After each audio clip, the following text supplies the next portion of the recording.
Good afternoon. This is the 22nd September meeting of the Accounts and Audit Committee.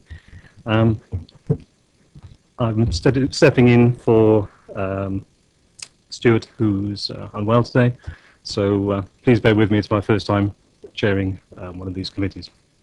So firstly, if I go through the fire evacuation procedures, no fire alarm scheduled for this afternoon. Therefore, if the fire alarm sounds, please evacuate the building immediately. The fire exits are located at the rear and side of this room. Go down the stairs and meet in the War Memorial Park. Please note that this meeting is being webcast live on the internet. And could I ask that all members and public switch phones to silent or switch their phones off. So first item on today's agenda, apologies for absence and substitutions. I have two apologies, Councillor Marks, who is replaced by Councillor Falconer, and Councillor Pearce, who is replaced by Councillor Harvey. Okay. Second item, any declarations of interest? None?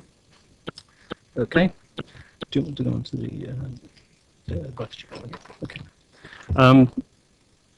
As I would normally be sitting as the Vice Chairman of this committee, I'd like to see if there are any nominations to take on the Vice Chairmanship for today's meeting. Are there any nominations to be put forward at all? I'd nominate Councillor Sherlock. Thank you. Any other nominations at all? No? Okay. Donald, could I ask you to come and join me up here? Okay. Moving on, item 3 on the agenda. Any urgent matters? None have been put forward that I know of. Any other matters? None? Okay. Thank you. Now we go on to item 4, which is the minutes of the committee meeting held on the 30th of June, which is paper A. Are there any items that have come up of concern from these minutes? None? If not, then put the minutes get signed. Okay.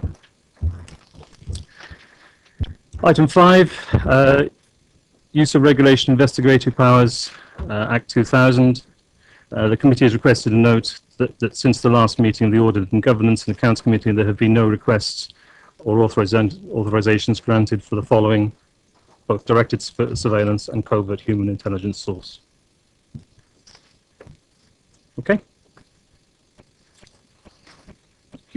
So moving on to item 6, which is paper B, which is the PricewaterhouseCoopers ISA 260 report. So can I introduce Harriet from PwC, who will be undertaking presentation on this report on paper B. Yep. Thank you, Harriet. Thank you, Chair. The paper that you have in front of you sets out our findings and conclusions from the audit work that we've done over the last 3 or 4 months. It's in draft form at the moment and will be issued in final form as soon as the accounts are signed, which we anticipate doing later today once the accounts have been approved. So the position in front of you in the executive summary was as it was at the paper deadline. The only thing now outstanding is the approval of the statement of accounts and the signing of the letter of representation. The letter of rep is attached at the appendix. So if we move through the report, starting on page 3, we've set out our audit approach, and we communicated to you earlier in the year, in February, what our audit plan was. So we've set out for you what we've done in relation to the plan that we talked to you about in February and the findings of that work. Moving on to page 8, in my numbers, page 19 of your numbers, we set out the significant audit and accounting matters, which include the valuation of your financial investments and your property, plant and equipment, and the work that we've done on those. A finding in relation to income and expenditure cut-off, our work around the pensions liability, and then the audit adjustments and the significant accounting principles and policies within your accounts. Moving through the report a little bit further, I'd like to draw your attention in particular to page 26 of your numbers, which is around the risk of fraud. And when we come to the end of this item, I would like to ask all the members of the committee to confirm to me whether there have been any further instances of fraud that have arisen since we spoke to you in February that we should be aware of in concluding our work on the financial statements. Page 28 sets out an update on our fees, and page 30 sets out a summary of the uncorrected misstatements in the accounts. And then, as I said, on page 31, we have the letter of representation that we'll be asking you to sign at the end of the day. I'm happy to take questions. Any questions at all?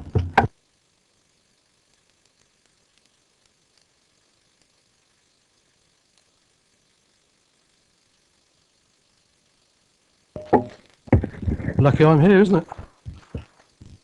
Thank you, Chair. On page 20, that's our paper numbers, which is 20 of 205, and excuse the gruffness of my voice. Under pensions liability, could we just have a better understanding as to why there's been this reduction? Is it because of improvement in returns, or or is it because the changes to the accounting system? Because I note that we have quite what I guess we would assume to be a positive, more positive figure because it's lower, but it'd be good if we could understand how that's come about. Mr. Committee Chair, I think it's a combination, Councillor, of factors. I think the main factor was that the pension scheme, future pension scheme liabilities are now pegged to CPI and not RPI, and that had a bigger actuarial valuation change than the actuaries initially projected. So if there are multiple factors, which I think hopefully Dean's going to find in a moment, but there are multiple factors that have led to that change, but the main one being that the pension liability is assessed now on growth based on CPI, not RPI.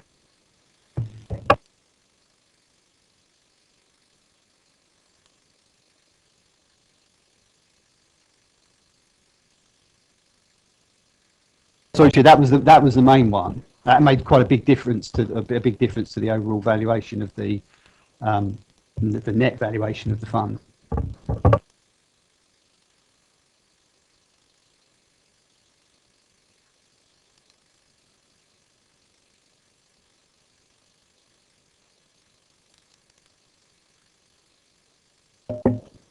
So effectively, that would not necessarily then be a trend repeated next year because this is an adjustment. Yeah, correct, Chair, yeah.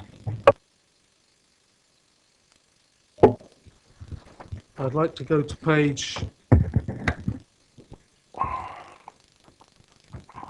26 of the committee papers 205. Under the responsibility of the Audit and Accounts Committee, I've researched this myself on previous occasion, but I would just think maybe it's back to these sort of things like, you know, we talk about council speak and in industry jargonese, tone at the top. It would be nice to have somebody give us exactly what that's saying. The tone at the top sounds good. It sounds like some sort of sweet of some sort, dinner. I think I know what it is, and I think maybe when we get this explanation, if this is sort of this sort of terminology is continued in this sort of report, then we ought to have maybe a paragraph that explains, because it's quite important. So I take your point, and I'm happy to clarify in future reports. For me, this means the culture and the leadership of the organisation at the top, and how that filters down through the various levels into creating an environment in which fraud hopefully is not perpetrated. Can should I just add? I mean, I think there is a report that will be coming to this committee on counter fraud initiatives. But for example, all staff had a newsletter in effect signed by the chief executive that highlighted fraud issues, just general awareness of fraud. So there was some, I think that was a week of sort of heightened awareness of counter fraud activities in amongst the council across all the layers of the council. But the tone from the top bit was the CX authored the note that went out to all staff. So it's that sort of initiative. But I think the intention was Richard's there with that. But I think there will be further reports coming through from internal audit on that counter fraud initiative work that's been going on in the council for the committee to see. But that was an example.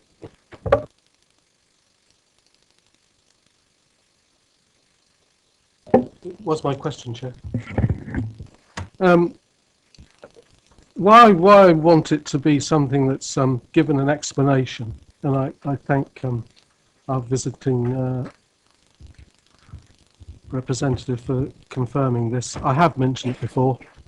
I think this isn't the first time that I've actually mentioned this particular thing, because it's all about, if it's not right at the top, then we can't expect it to trickle down and to be functioning correctly at the bottom. And it's down to the real word. It starts in the paper, responsibilities, and it does pin down that there is this requirement of responsibility for the executive to influence this particular approach. Thank you, Chair. Councillor Keating? So it's on the same subject. It's just it seemed to me that there was a disconnect between the messages sent to the staff and the lack of messages sent or copied to us. If there is a genuine, and I believe there is, by the way, if there is a genuine attempt to communicate the need for prudence and good practice from the top down to the staff, I think it would be helpful if we got copies of that, so that we too could see what was happening in relation to those subject matters.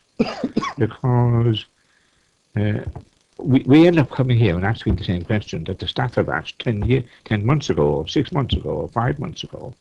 And it really would be helpful to have a coherent message which is disseminated to those who are influenced or expected to oversee things. Thank you, Chair. Yes, yeah, point noted. But I think, as I say, the intention is that there will be at least an annual report to this committee that brings all of those issues together. But obviously, that might be after the map. I take the point that there may well be points at which members would be involved in the same circulations. Obviously, sometimes it isn't appropriate because there'd be different emphasis. But generally speaking, we can make members of the committee aware when those initiatives are occurring, which I think is what you're asking for. Yeah. If I may just confirm, Chair, I have no interest in managing the staff, and I don't believe any one member of the committee would have, because it's not our role. But if we had prior notification of what the management are saying to the staff in relation to good practice and matters of that nature, I think it would help us to understand where we are when we get to a particular point. Thank you.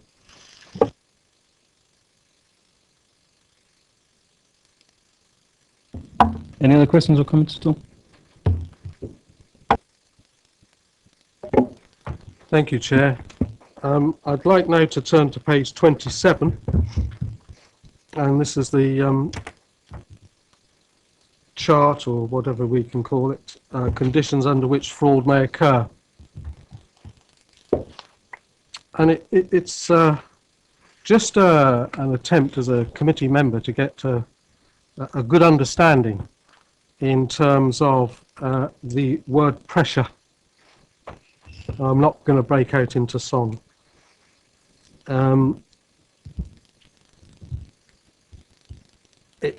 It's I can understand very easily incentive, and the incentive to maybe carry out fraud.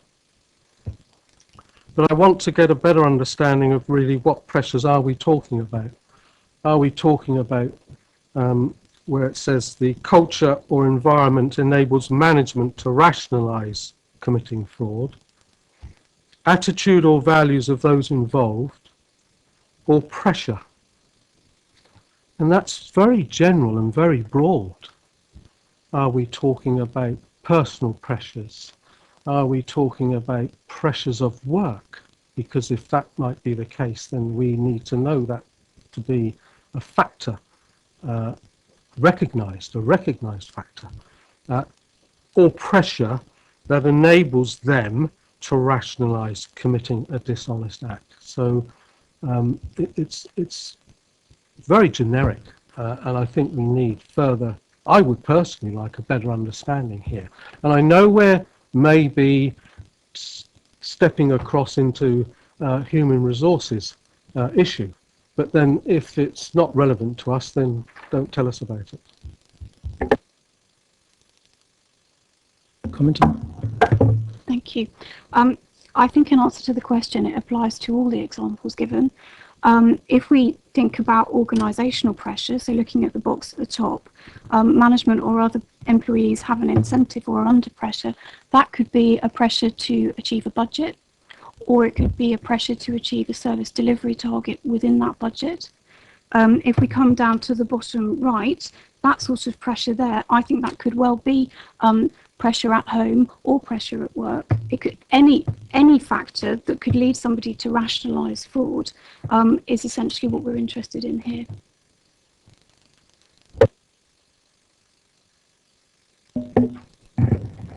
Thank you for that. Maybe it would be good if we perhaps some sort of note in the minutes to the answer that we've had.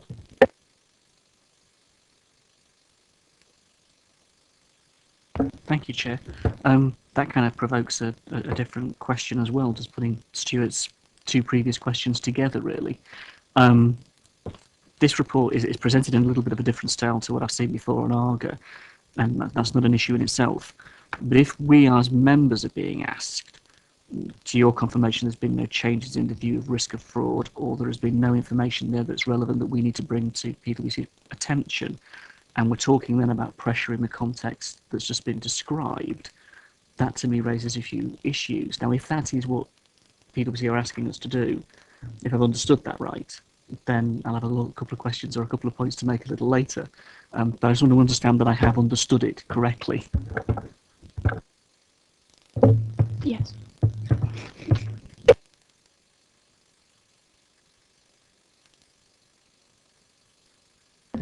Any other comments or questions at all? Councillor Parker. Thank you, Chair. Just page 39, which shows the list of members' interests, related parties and related party transactions. And there's a fair old list, isn't there? With some obscure entries, I've got to say.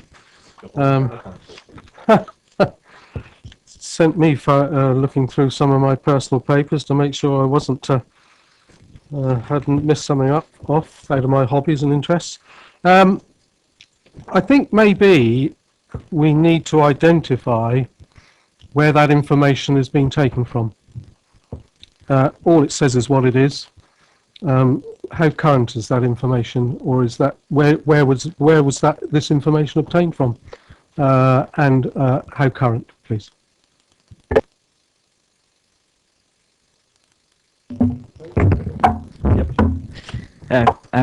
So in answer to your question, what we did as part of our procedures, we have to identify ourselves what the potential related parties for the council are. So what we have done is we've taken the list of members' interests that are published online, which should be up to date. We've also cross-referenced those with the information that the finance team have got themselves, so that we've made sure that we've got a complete list here of all of the potential related parties. The key thing on this is that it's definitely got everything within it that could be a related party, because that's a starting point for us to then do our testing on related parties.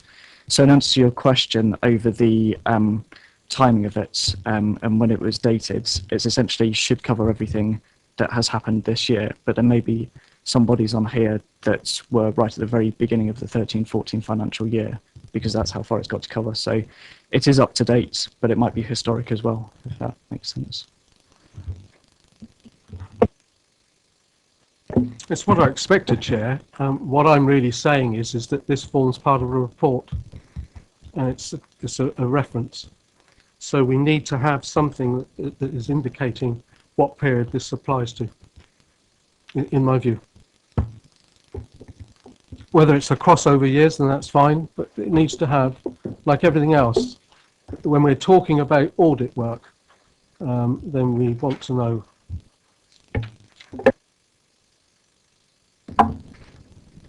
Possible? And this sits in effectively the letter from the council to us, the letter of representation that accompanies the accounts. So we can change the wording within that, if that's helpful. Or we can tweak what we've got in the main body of our report that would set out where we've drawn it from. But it is your letter to us rather than the other way around.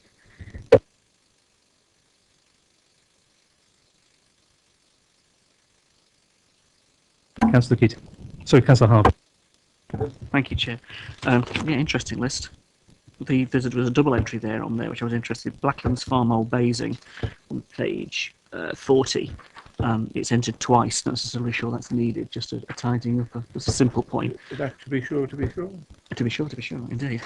I guess what I wanted us to pick up on, and this is the question you asked us, and admittedly this is part, obviously, the letter to all the way you just described it, but if you describe pressure in the way that you do, then we have to acknowledge and should acknowledge, and I don't know where we do this or where we pick it up, that the commissioning process that we're currently undertaking in the council is exactly that in terms of pressure on staff. And as a purely auditing and accounting, and as in picking up every detail of that, I don't know where you fit it into this, but we have to acknowledge that that is a significant pressure on our staff because of what they're going through in that process, the different cogs and so on, and the implications of that for them. So therefore, I don't know where you would put a relevant point in, but you're asking us to point out, and I'm not suggesting it involves fraud at all, I'm suggesting it involves pressure. Then we as members would be remiss not to raise that here now and make that a point, that staff of this authority are under pressure because of the commissioning process that is taking place in this authority.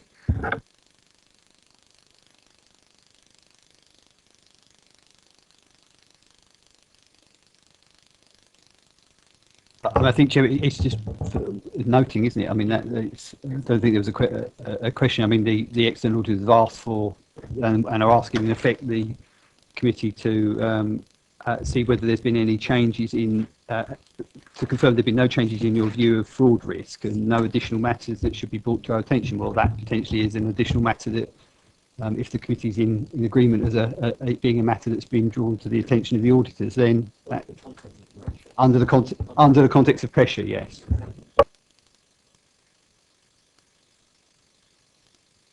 So does the committee feel that the definition of pressure that's been put forward should be noted in a letter to BWC?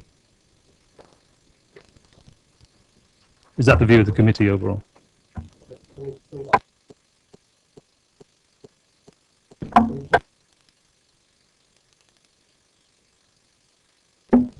Well, I'm glad Councillor Harvey's picked up on this. I will now state my own personal view, and then, Chair, you'll have to take it where you choose to take it. I certainly personally will not be happy to agree to anything which is indicating that the staff of this local authority are not under changed pressures since they were last year. We have a paper coming up in this report, which I will speak further to and in more detail in that regard. And so that's my point. And I would not be doing my job properly in terms of not just looking at how effectively and how well we conduct this council's affairs, but we have always got to have a regard to those persons who get us on that journey, i.e. the staff. Councillor Keating. Thank you, Chair. Certainly, as a member of the Audit Committee and as an active local councillor, I can assure you that there are many indications from staff providing services which are obvious to people like ourselves that they're under pressure. The number of staff employed by the organisation has dwindled. It hasn't dwindled in the last 12 months, it dwindled over the last 2 or 3 years. There are less staff, but there's, if not more, duties. And the equation, therefore, results in staff absence, staff sickness with stress, lack of effective provision of services on occasion. And I say these things against the background of recognizing that we have a hugely effective workforce, very cooperative and helpful when they're asked to do anything, but they can't always do everything that they're expected to do because there are fewer of them and they suffer pressure. I'm not relating that pressure in any shape or form to fraud, but it is a form of pressure, and if we're talking facts, I don't know any indication of anyone in this council of fraud, and if I did, I would report it, and I wouldn't wait for a committee meeting. I would be talking direct to senior officers quickly. But I can tell you from direct and immediate experience as a councillor in a large urban area that the staff are under pressure, and mostly it's because of reduced numbers. But I thought it was right and proper to register that. Thank you. Thank you, Councillor. Roger, I was going to say, I think the external auditors have noted you've brought that to their attention, which is one of the things they were asking for in terms of overall pressure. I think the rest of it, I'm sure Harriet will come in here, but they're particularly now asking about, or will be at the end, asking about instances of fraud. That's the next bit. And in the letter of representation, there's a whole section on there on page 33 where I outline the procedures, the details that are in place to detect and prevent fraud. And that's the part of the representation that I'm making as well.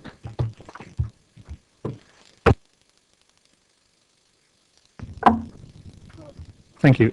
Are there any other comments at all on the report? Okay.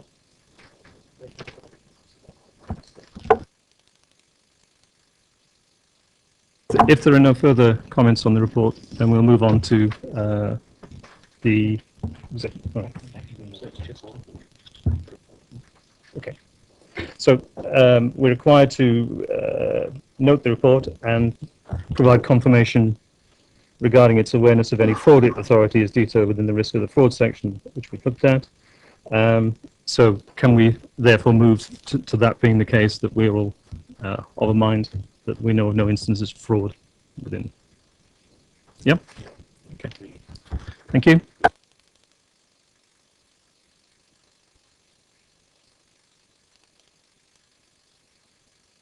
So if we can move on to paper C, which is the statement of accounts for the 31st of March 2014. Thank you, Chair. Yes, this report presents the audited accounts at the 31st of March 2014 for your approval. The report explains the sort of process, the approval process. It identifies the issues that the auditors have highlighted in their report on the previous item, and gives a little bit of explanation about those. It is a large report. this will be the published statement of accounts that goes on our website. It's 60 odd pages long. You have had a chance at the last meeting to go through the draft accounts in some detail. And obviously we invited you to come to us if you had any areas that you weren't quite sure of before today's meeting. There's a section in there that it does explain the main statements, and if you'd like, I will go through that again just to give you a quick reminder, if that's what you would like me to do. Okay, so we're on page 48 of 205, starting it in section 8. There's an explanation. Sorry. Before you get to section 8, can I talk about section 6.12? Thank you. As you'll see, section 6.12 refers to a significant issue in relation to 60 years versus 30 years, and an overstatement as a consequence of that. I'm assuming it's just a mistake, being £5 million. I beg your pardon. It's 5 of 10 or 48 of 205. Yeah, it's 6.12 paragraph. Now, it doesn't say was it simply a mistake or what, but I'm assuming it was a simple mistake, and anybody can make a mistake. But did anybody look to see if similar mistakes of a similar nature have occurred as a consequence of our picking this one up? Thank you, Chair. I'll probably need to refer you back to PwC. They did all the testing and sampling on that particular note, and I'm sure Dan will be able to help you with that. Yeah, it's a bit of a funny one, this one, because £5 million sounds like a lot of money. Well, it is, but it's... Believe me, I do as well, but this is talking about £5 million over 30 years. So the purpose of this note is to say how much future rental income will the council get over a long period of time. So what it's actually doing is a cumulative amount over those 30 years. It was picked up in our testing, and the rest of our testing didn't find any more issues like this. So using our standard methodology, we don't think there are any other issues of this nature. The other key thing to note is this is a disclosure note rather than something that goes into the financial statements themselves. So your balance sheet and your income statement weren't affected by this at all. It's just that note that's saying how much you're likely to get in the future from your rental income.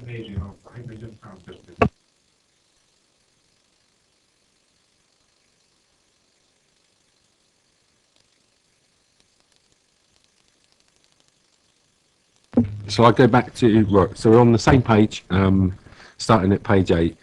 It references to Appendix 1, so you have to do a bit of sort of flicking between the report and Appendix 1. Sorry? Well, that'll be on, I don't know, because at the time of writing the report, it wasn't all printed up in the order that it's in now. So it's, but it starts on page 60, no, is that 6? No, it's 5. Is that 5? Page 54 it starts. 54, yeah. So the main statements start with an explanatory foreword, which goes through the main sort of changes that have happened between the years, gives an explanation of what the money was spent on and where the money came from in overall terms on the revenue side, gives a comparison against the budget, and a summary of the sort of capital expenditure, and it highlights the sort of significant moves and events that have happened during the year. So it's quite a useful thing to read as a sort of summary. Then we move on to the comprehensive income and expenditure statement, which is on page 62 of 205. And the main sort of purpose of this statement is to sort of bring together the sort of day-to-day revenue expenditure of the council. And it does it in a way, it groups the service costs by these particular headings. These are standard sort of government headings, if you like, that are used on all the government returns. It's not necessarily the same as our portfolios, but in similar sorts of things. So there's housing services, planning services, and so on. So it shows the sort of expenditure broken down, the expenditure and income broken down by those services, to show that the net or the cost of services was just under £39 million. We then have a sort of middle section, which is the sort of corporate items. So they will include things that affect the council as a whole rather than individual services that we provide. So there'll be things like the income from the treasury management portfolio, the income from the investment property portfolio, and also all the money that we get from the government in terms of business rates and council tax and so on, and capital grants and so on. So that's a sort of corporate bit. And that then shows that we actually have a surplus. When you add that onto the, or take that off of the cost of services, you end up with a surplus of £3.8 million. So that's the sort of surplus on the provision of services. We also have to show the sort of some of the unrealised sort of movements in the year. Things like the movement on the pension fund. So there's a large credit in there for the movement on the pension fund, and also the movement in the valuation of our assets. So there's the investment property and the revaluation of our cash investments. And then, so that gives us a sort of net total income, if you like, of £18.3 million. And that figure, if you turn the page to the balance sheet, that figure is supposed to represent the movement on our sort of total assets. So we've got net assets previously 356 million, gone up to 374 million. That 18 odd million, that's the sort of gives you a breakdown of where that 18 million came from, effectively. So moving on to the balance sheet, the balance sheet is probably one of the statements that you might actually understand and be sort of more familiar with, because it's a standard sort of balance sheet in the sense that it starts off with the long-term assets. So we've got our property, plant, equipment, investment property, and so on, our long-term investments. Then we have our current assets, short-term investments, debtors, cash and cash equivalents. There's been some quite big movements within those. And those are explained in the individual notes. The main movements on investment property, there's a detailed note on note 6 breaking down which are the main assets where that movement's occurred. Long-term investments, you'll notice that's come down quite significantly. That's basically what we've been doing as the long-term investments have matured.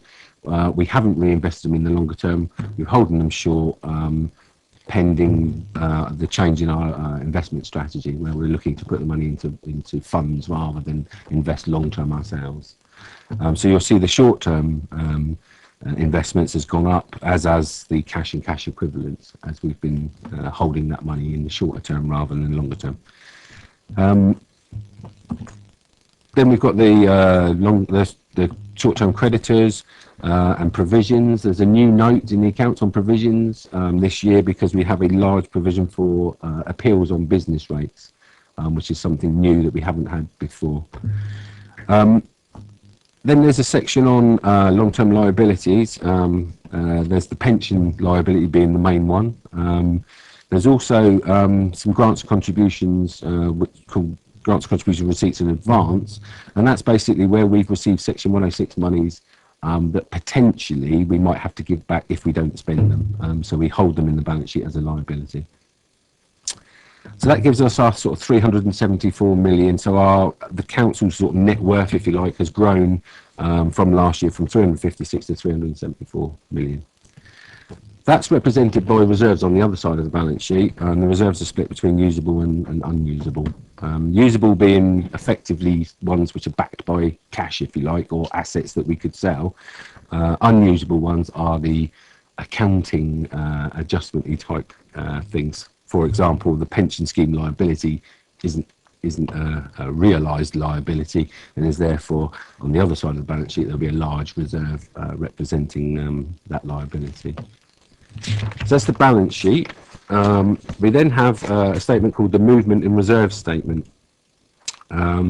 And this also shows the sort of move, if you like, from the balance sheet, from the 356 million to the 374 million, but it does it in a slightly different way, and it tries to identify how your reserves have moved and how they've changed. So it's analysing the other side, if you like, of the movement relating to the services and the sort of assets and liabilities. And what it shows is in the general fund balance column, the first column, that's probably the most important one, in the sense that it shows the surplus on the provision of services of 3.8 million. There's a load of adjustments that we've had to make to the accounts because of the differences in the way that the accounts are on a statutory basis as opposed to the collection, the general fund, which is on a different basis. So that's 3.5 million. So that actually shows that there was an increase in our sort of general fund balance before we use reserves of 7.4 million or 7.35 million. And all of that 7.35 million was put into reserves. And you can see it all went into earmarked revenue reserves.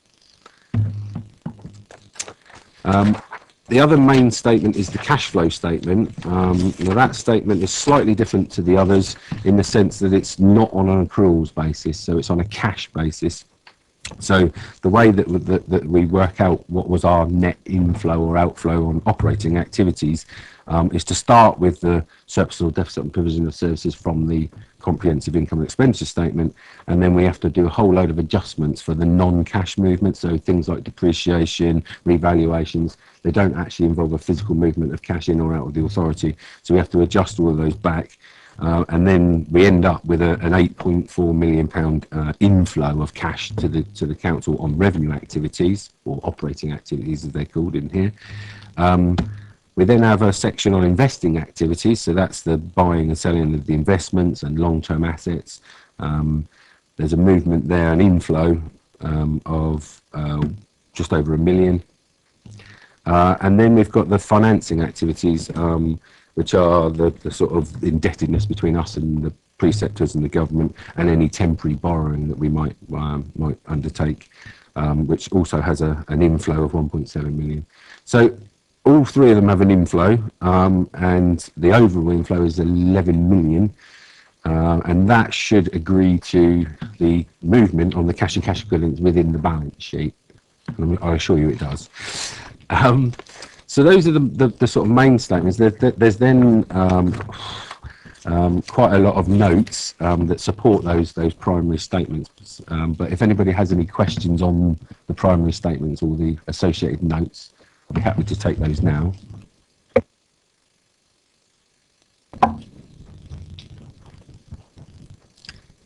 Councillor Parker. Thank you, Chair. Thank you, Dean.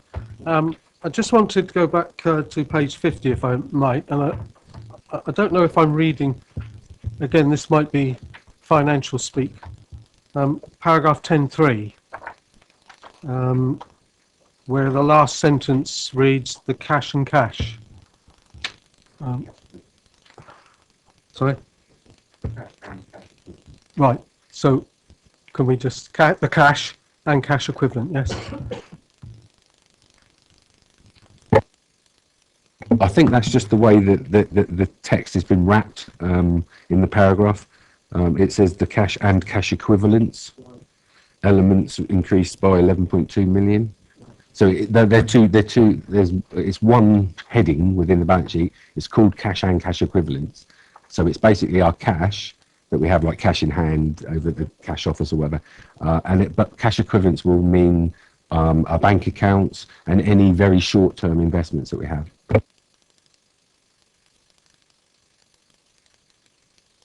Sorry, Chair, I do have some questioning on, again, I'm trying to drill down on this pensions liability.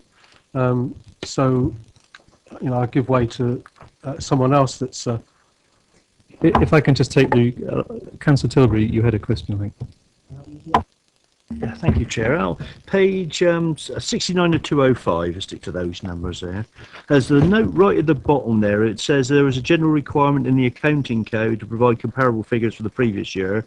However, it's not possible to show directly comparable figures for the previous year because each year the portfolios change. Well, we know that, but and the obvious thing is, right, is it not possible to maybe just group them together and put a total on there? Because in theory, the amount that they may change the way they divvy up the portfolios and move sections from one to another, but overall the amount they spend, it would be useful to know how much the portfolio, because sometimes I think we went as low as 6 and then 9, but the point is they're spending roughly the same amount of money. They're just moving the people around, aren't they?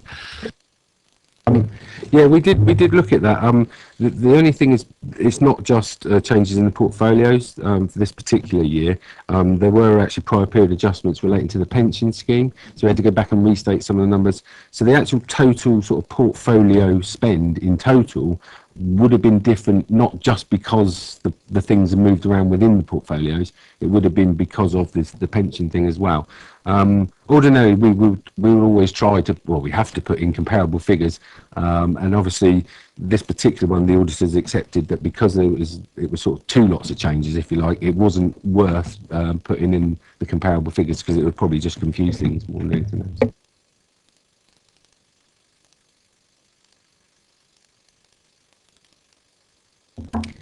Councillor Parker, did you want to come back? Thank you, Chair. First of all, I'd like to refer to page 62 and the entry in the tabling under net interest on the pension liability, note 16. I do offer my apologies, Chair. I'm sort of struggled a little bit in terms of, you'll tell by my nasally so forth. We have money, therefore, we have a reserve in order to get some interest here. This is figure 2012-13. There's this £30 difference in terms of the figure for 2013-14. So I'm trying to get an understanding about this. And when I look at the particular entry under uncertainties relating to assumptions, which these are the things that we have to really. It's nice to read the facts and it's nice to read the figures, but it's the uncertainties that we've got to have I believe as a committee, a firm understanding of and awareness of. And under pensions liability, the information we're given in this report infers to me, and I think this is to sort of as an add-on to my questioning on the previous paper, that there are some factors that are significant changes in terms of this particular liability and how it is treated, how it influences our overall accounting figures. And I think probably I personally would like to see more detail, not here in this, but I think we need maybe as a committee to request a more, and I'm looking at Dean and possibly he's going to tell me we've had it 6 months ago or something, which I wouldn't be surprised about, and it's now gone out of my head. But I think I'd like better to understand some of the factors that change this, the retirement ages, the discounts, and to get a better understanding. I think maybe this could be a case for a specific report to the committee chair. Is one, and I'll come back again if I may. Okay. I was going to suggest maybe if I extend the Hampshire Pension Fund have an annual day when they go through the results of the Hampshire Pension Fund, where those sort of issues around demographics, around changes in the actuarial valuation, and that's in October. So I wonder if it would be useful if I invited a member of this committee, and if that was Councillor Parker was able to attend, or somebody from this committee. It's in October. I haven't got the date off the top of my head, but that might be a good way of getting from because it's the Hampshire Pension Fund. These are all the notes provided by the Hampshire actuaries, and that day, or it's a morning session actually, is quite useful in giving details on where the fund is, what the key assumptions are, how they've changed. So I wondered if that might be a good way of upping the knowledge on that. Councillor Parker. That specific, is interesting that Kevin's raised that, because my note here is that Councillor John Leake, I believe, was, if he isn't still, this council's representative to that particular committee. Now, I think that was all the time he was a member of the Old Arga committee, and there is an indication to me that potentially, and certainly John was always very pleased to bring to the meetings of this committee that knowledge. And this is, I'm highlighting here what I perceive to be a potential weakness. If we now have our representative of Basingstoke and Dean Borough Council to the Hampshire Pension Board is not a member of this committee. And I'd like that to be minuted. Yeah. Thank you. But I'm not volunteering myself for the post. I was going to ask you, does that mean you would not wish to attend that meeting? Sorry, Chair, this is not the actual not the membership of the Hampshire trustees. This is an in effect, the employers' meeting. So it's all of the it's open to all Hampshire employers who contribute into the scheme. So it's for general members. It's not for the trustees. And Councillor Leake is a particular representative on the board of trustees of the pension fund. This is for all the employers. So I mean, if the committees, I will extend that invitation to members of the committee and see if anyone wants to take us up on that. Thank you, Kevin. I must make it quite clear here. I was talking of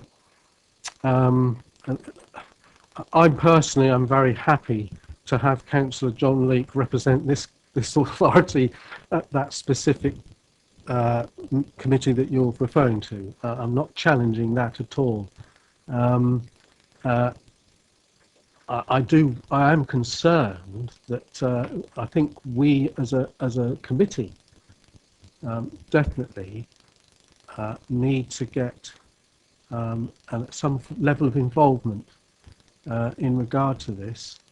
I wouldn't wish to attend if it means that then the committee's understanding of the intricacies of how this fund is working, and in particular this significant shift in fund value, in fund liability, is down to my note taking on that day. I think that would be wrong. I would be interested to attend, but definitely I wouldn't want the committee to be relying on my note taking. Councillor Keating. I've some experience of pension funds and methods of that nature over the years, but the reality is that we as a borough council cannot influence the consequential results of the Hampshire County Council Pension Fund, of which we are a constituent part. Each of the borough councils in the whole of Hampshire and all the relevant staff are contributing members. They have rules in relation to actuarial valuations, which are obviously designed by accountants for accountants, because they have to be kept in work. Forgive my levity, but the reality is they are designed by accountants for accountants, and they are as complex as the kind of accounts that we've got here, and yet we cannot really do anything other than receive their report and make an accounting line to account for what they've said. So if they say the pension fund is in surplus, they won't give it the money back, by the way. If it's in surplus, they'll simply reduce the contributions or something of that nature. If they say the pension fund has got greater liabilities than they ought to have in current practices, then they will increase the contribution rates or other such, change some other benefits. So it's a very complex issue. It's a very important issue, but something we can't fix.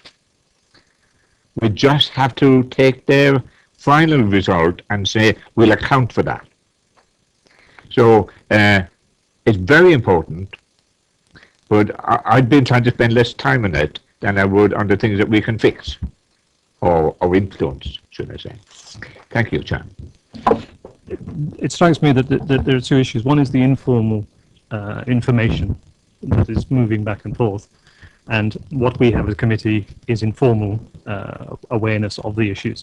And is there a feeling that we also need to have a formal relationship with the Hampshire County Council Pension, which is already done by Councillor Leakes, but he's not obviously anymore on this committee. And is that the weakness that we're seeking to address here, that puts a formal relationship between this committee and the pension fund?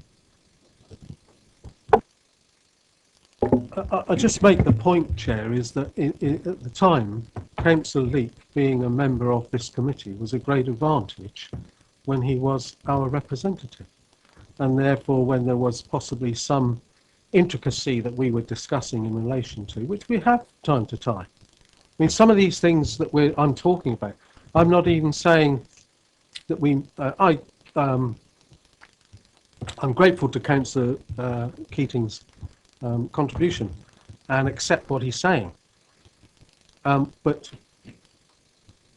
you need also to know and understand the fact that you necessarily now cannot influence or affect any changes.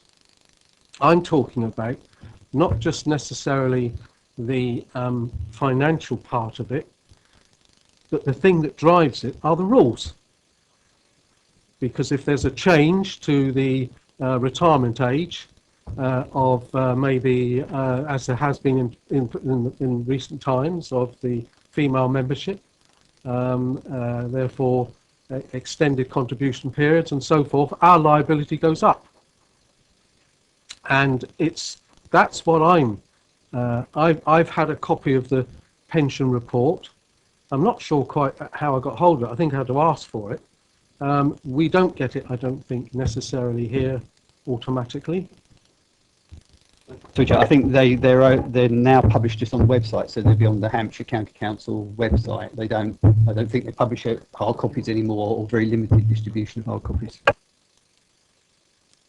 But sorry, Chair, there's the trend of the weakness that I'm talking about.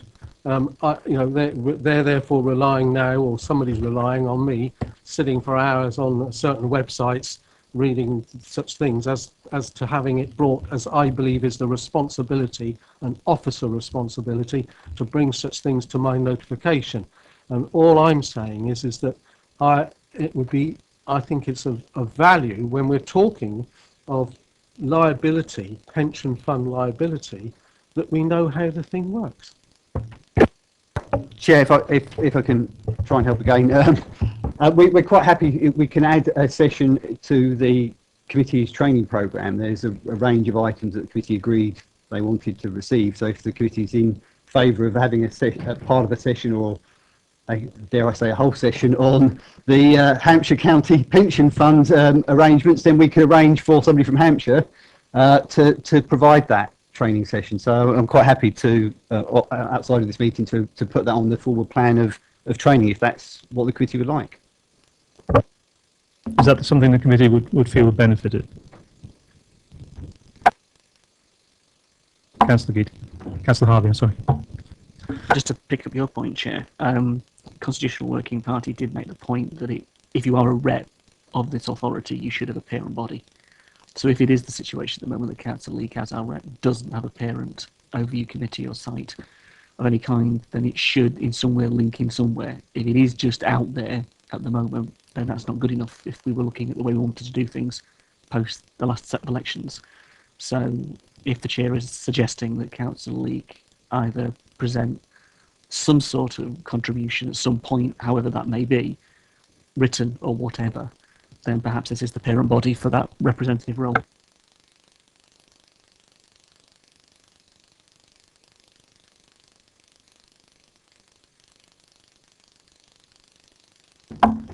Councillor Harley. Thank you, Chair.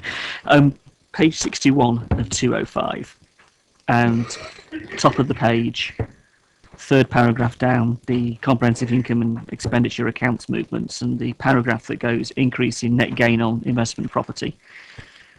How in the world do we get from 10 million to 24 million in 1 year with one set of review, if you like, of our investment portfolio? Because that is so significant a change.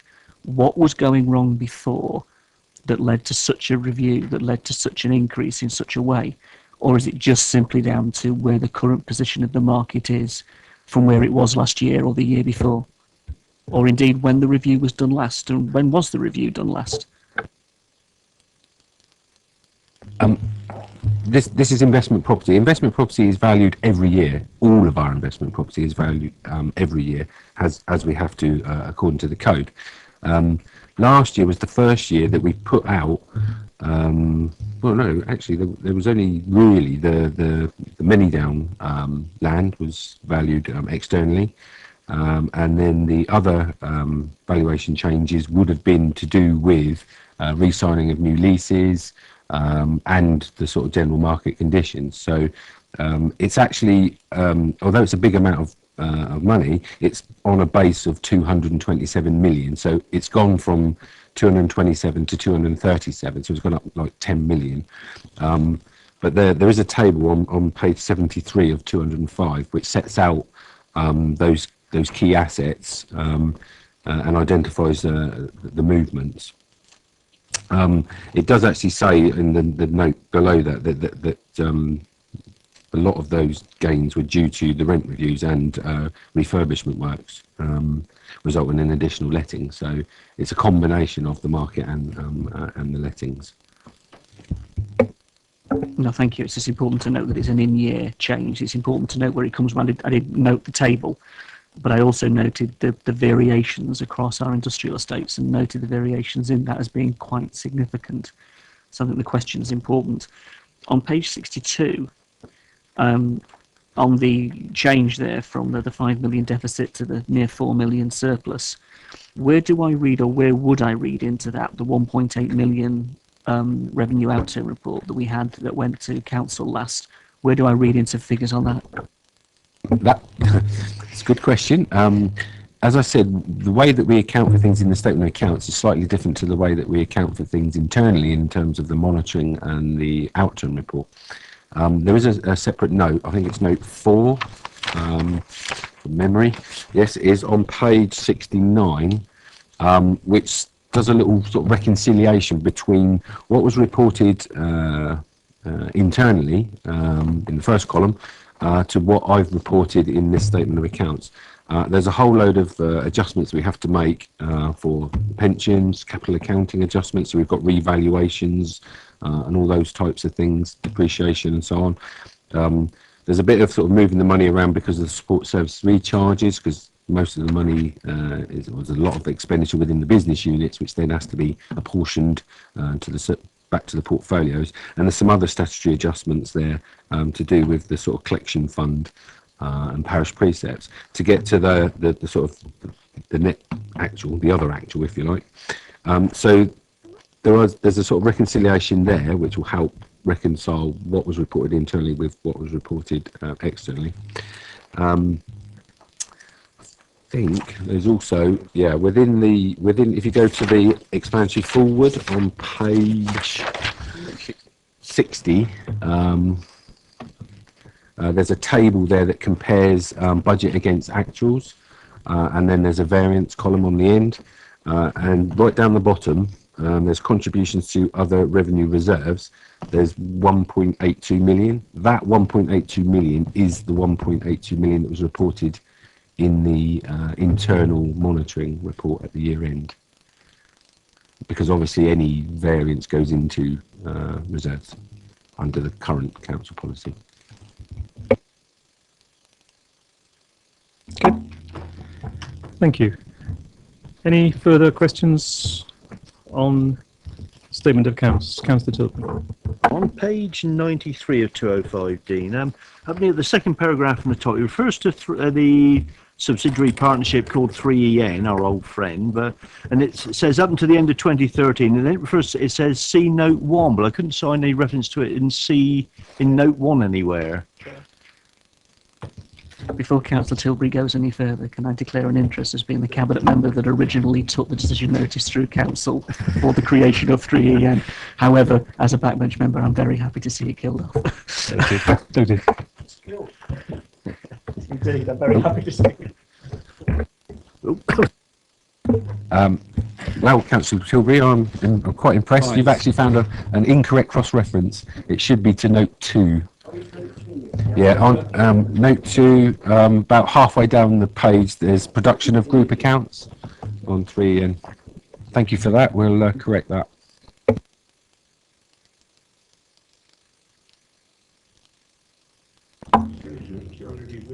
Thank you. Any other questions? Any other questions at all on the statement of accounts? No. Councillor Keith. Thank you, Chair. I'm a member of the Mandydown Committee, Mandydown Overview Committee, and I note in the report that the value of Mandydown as accounted for in this report effectively said the valuation has gone up from just over 7 million to just over 9 million, i.e. an increase of 2 million. Now, we're talking about 800 acres of land. Councillor, could we have a page reference, please? Yes. Dean will give it to you.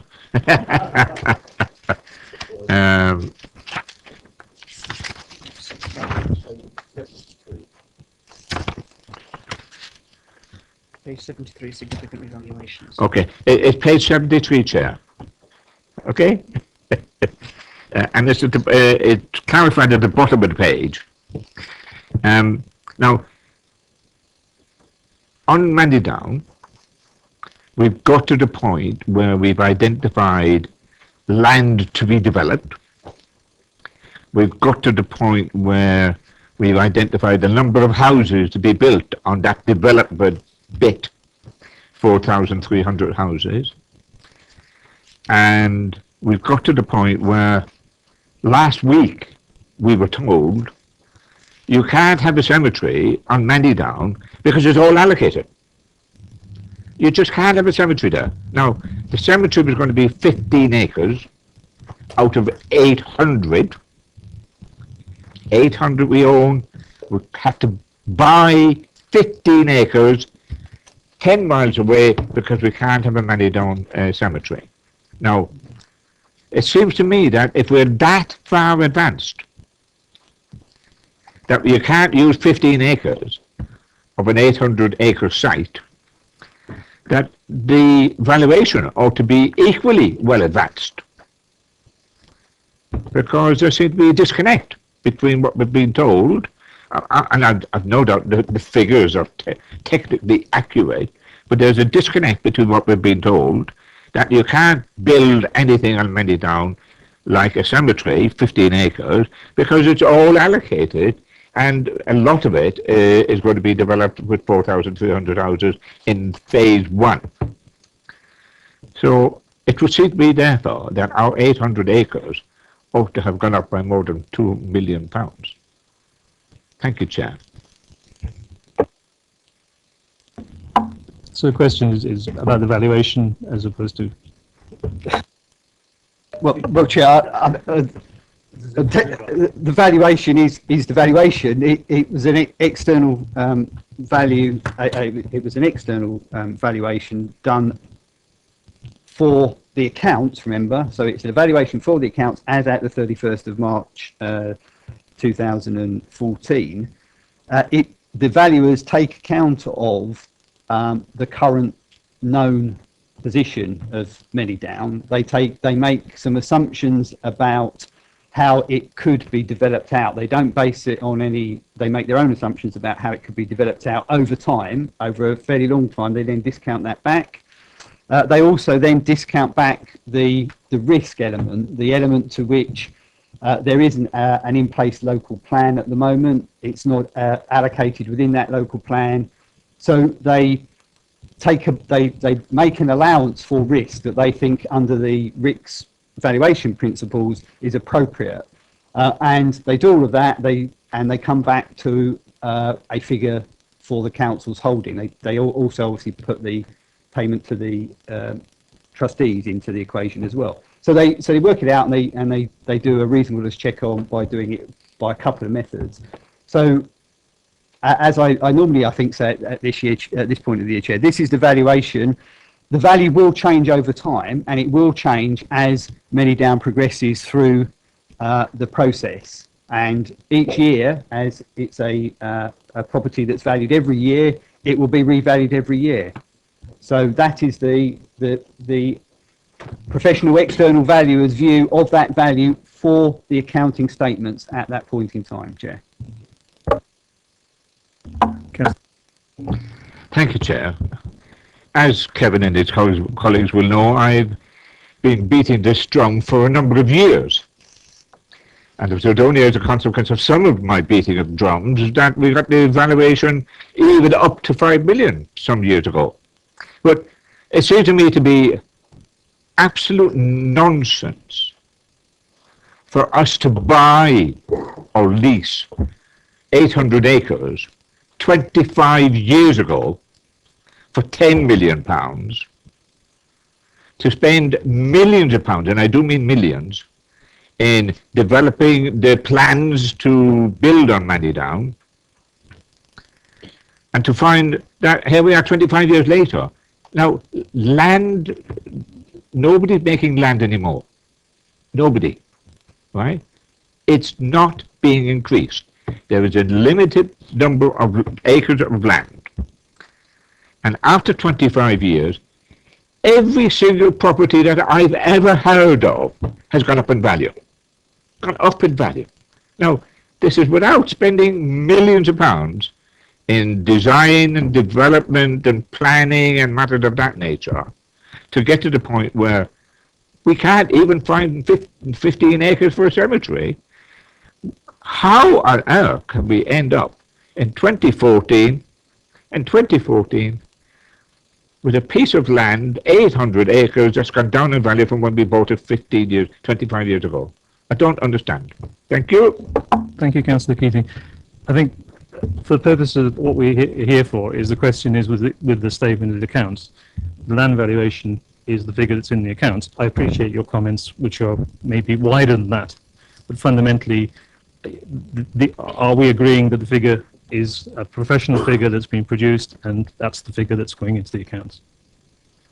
That's. I mean, I appreciate the rest of the points that you're making, but it's sort of going off into a statement of. Real world, I know. Well, I wouldn't say it's a real world. The fact is, we've been asked here to look at the accounts and agree with the statement of the accounts. Sorry, I would say, Chair, obviously those accounts have been audited, as have the valuations, externally audited as well.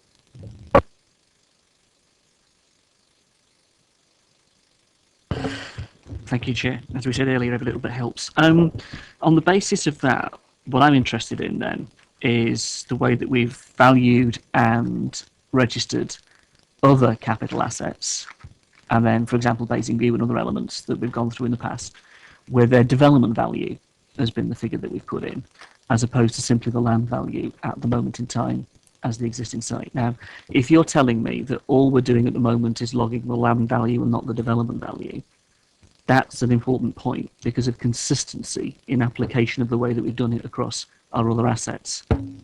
If I can clarify, Chair, we're all of the assets are valued according to the RICS Red Book basis, and this valuation is similar.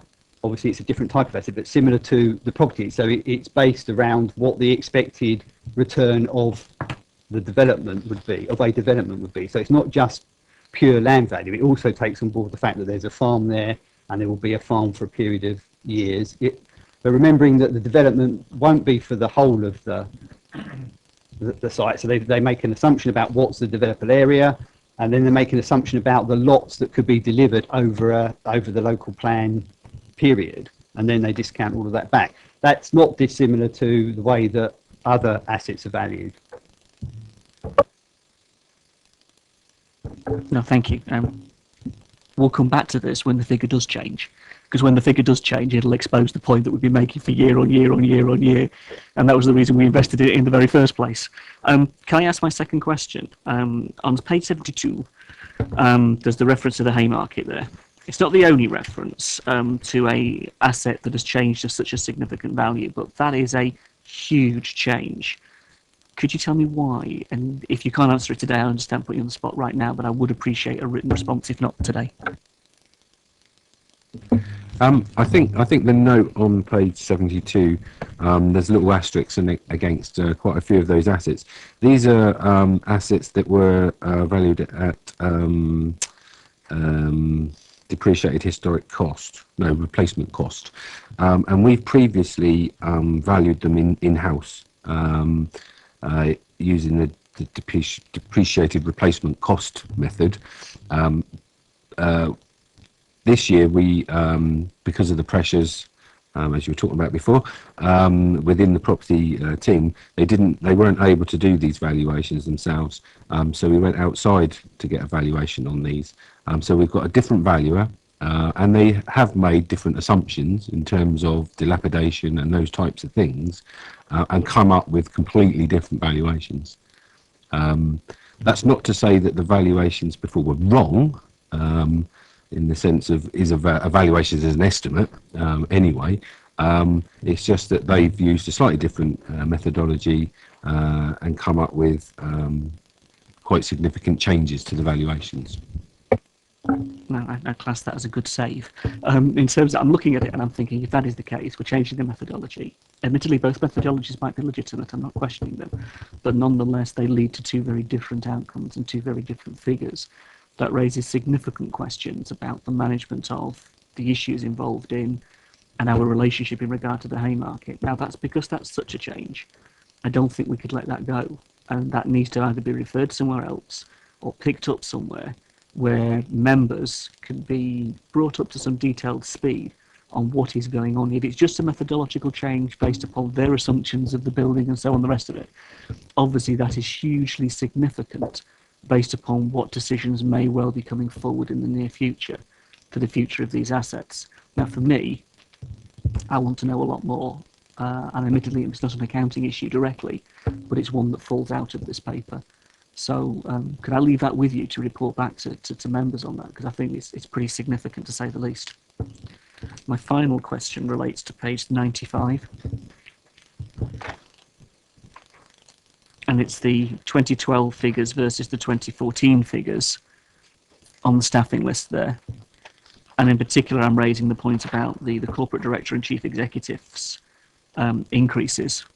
Now, I understood there was a paper that said that those particular posts would not be subject to increases. And obviously that relates to what staff had got this year as well. Now, am I reading it wrong? How do I read that as being such an increase on those two particular posts, as opposed to what was said in HR committee in terms of what they should have expected, which was nothing, or that they weren't taking it in that context for those posts, as opposed to what was being proposed for staff in the rest of the council?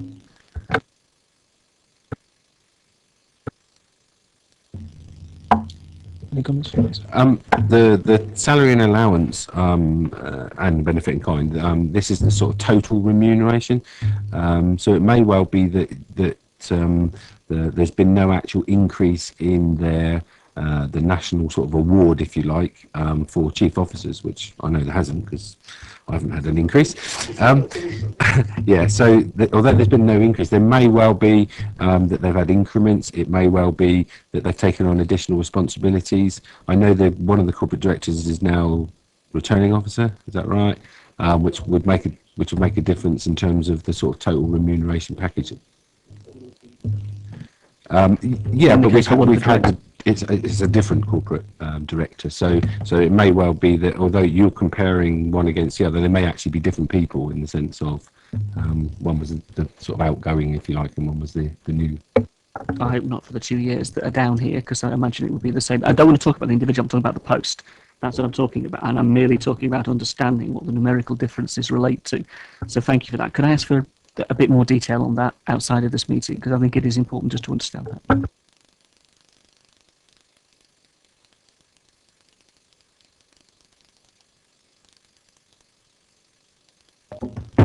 Thank you, Chair. Sorry, I just was being referred to new pages, and just give me a minute to get back to where I was, first of all.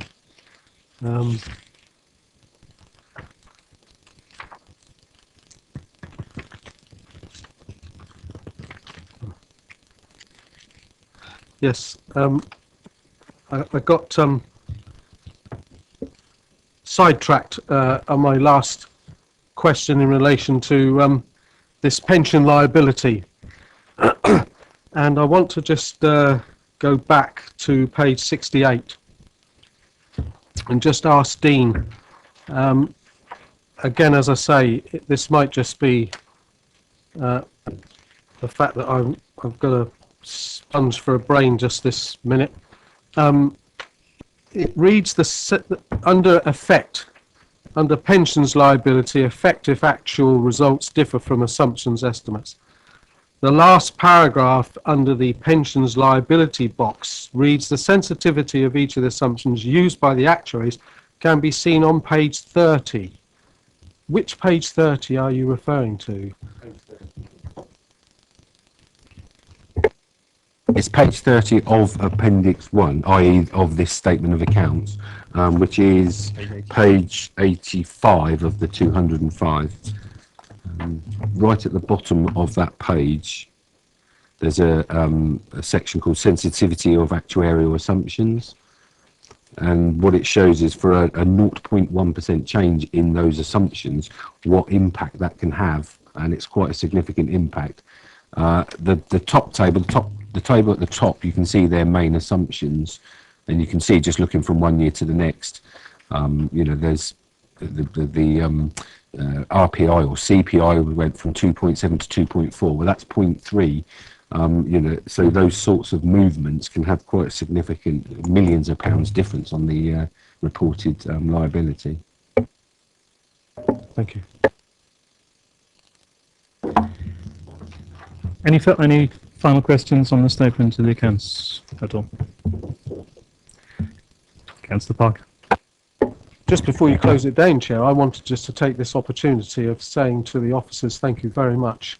I think it's worth noting, really, that the position that we're at in regard to our auditor's audit of our financial affairs is in itself evidence and proof of how effective and diligent our finance department and team are, and I thank Kevin and Dean for that. I think it's, as a committee, it's nice to give that note. Yep, thank you, noted and passed. Okay, fine. In the event then that I can say that we've now reached the end of paper C, which the committee approves the statement of accounts for the end of 31st of March 2014, I'm now required to sign the statement of responsibilities for that. So, sorry? Okay. What I wanted to say. Okay. Sorry, Chair. Admittedly, yes, statement of accounts is fine. Can we come back to the annual governance statement just before you finish on the whole of paper C when you're ready? Yeah, they'll do that first because I'm. Okay. On page 117 of the annual governance statement, there's a bit at the bottom there that relates to following approval of the commissioning strategy. so on, it states current position complete. That to me is completely inaccurate because we aren't in any way, shape or form completing the commissioning process. In fact, if anything, it's only just beginning. So I would challenge the point that it is a complete point there on commissioning.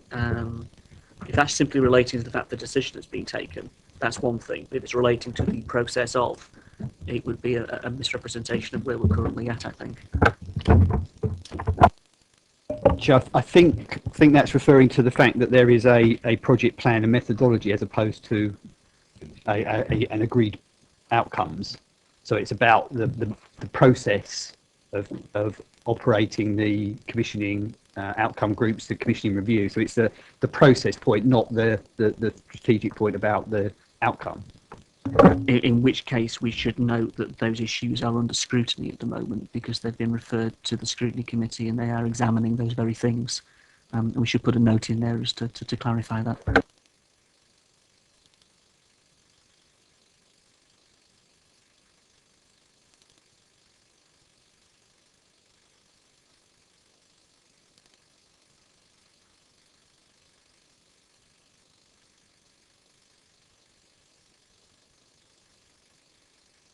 I was just being reminded by my colleague that the committee's already approved this statement. But in terms of current position, if the committee wanted reference under current position to say scrutiny committee are looking at are reviewing elements of the commissioning programme, then I'm sure that could be put under into the current position, assuming the leader and CX are who have signed the statement are happy with that as well. So I'm sure if the committee wants that recorded in that statement, then I can go back and ask the signatories. I know I'm being pedantic, but it's with purpose, and in that context, it's just to be absolutely accurate. I would hope the leader and the chief executive would recognise the blatantly obvious that the scrutiny committee is reviewing commissioning, and those are the words I would use. I think it needs to be quite clear here that we're talking about an initial statement that was accurately given and agreed at the time, and we're talking here about now an addendum to that as a result of this discussion at this meeting. I think we've got to be clear in our thinking. It's not a correction to the original statement. Councillor Keith? Thank you, Chair. Well, bearing in mind the papers in front of me, I believe I have the right to raise issues from it. And I'm on the same page of 117. And it's the number 1 at the top of that page under item 6. And it refers to the corporate peer challenge. Seems to me that the corporate peer challenge, which is a voluntary arrangement, has now been elevated to tablets of stone from the Bible. And the reality is the corporate peer challenge has never, ever before had an elevated level of importance that is currently being given to the peer challenge. We have no requirement to comply with whatever the peer challenge says. We have no requirement to agree with what it says. We have the option to implement. The option to implement some or all of what the peer challenge report says, and we have the option to reject all of it if necessary. So I do believe we should realize that the level of importance being promoted for this peer challenge thing is first of all misleading, and secondly wrong, and thirdly it didn't ought to be here at all. But apart from that, I've got nothing else to say.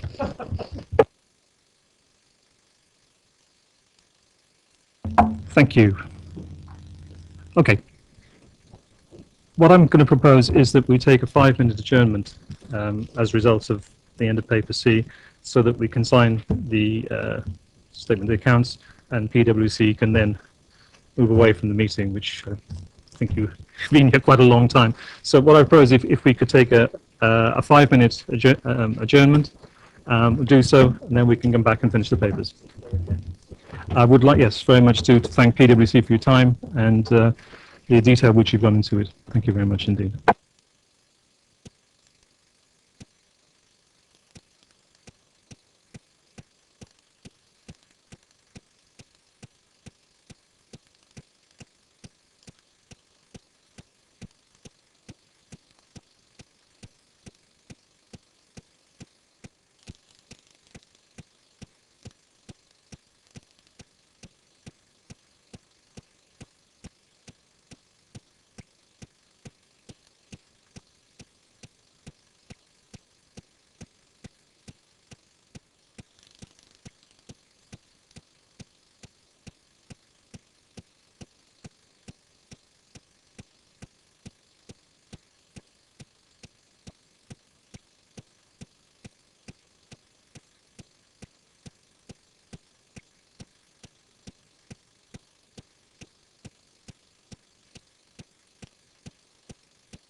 Okay. Thank you.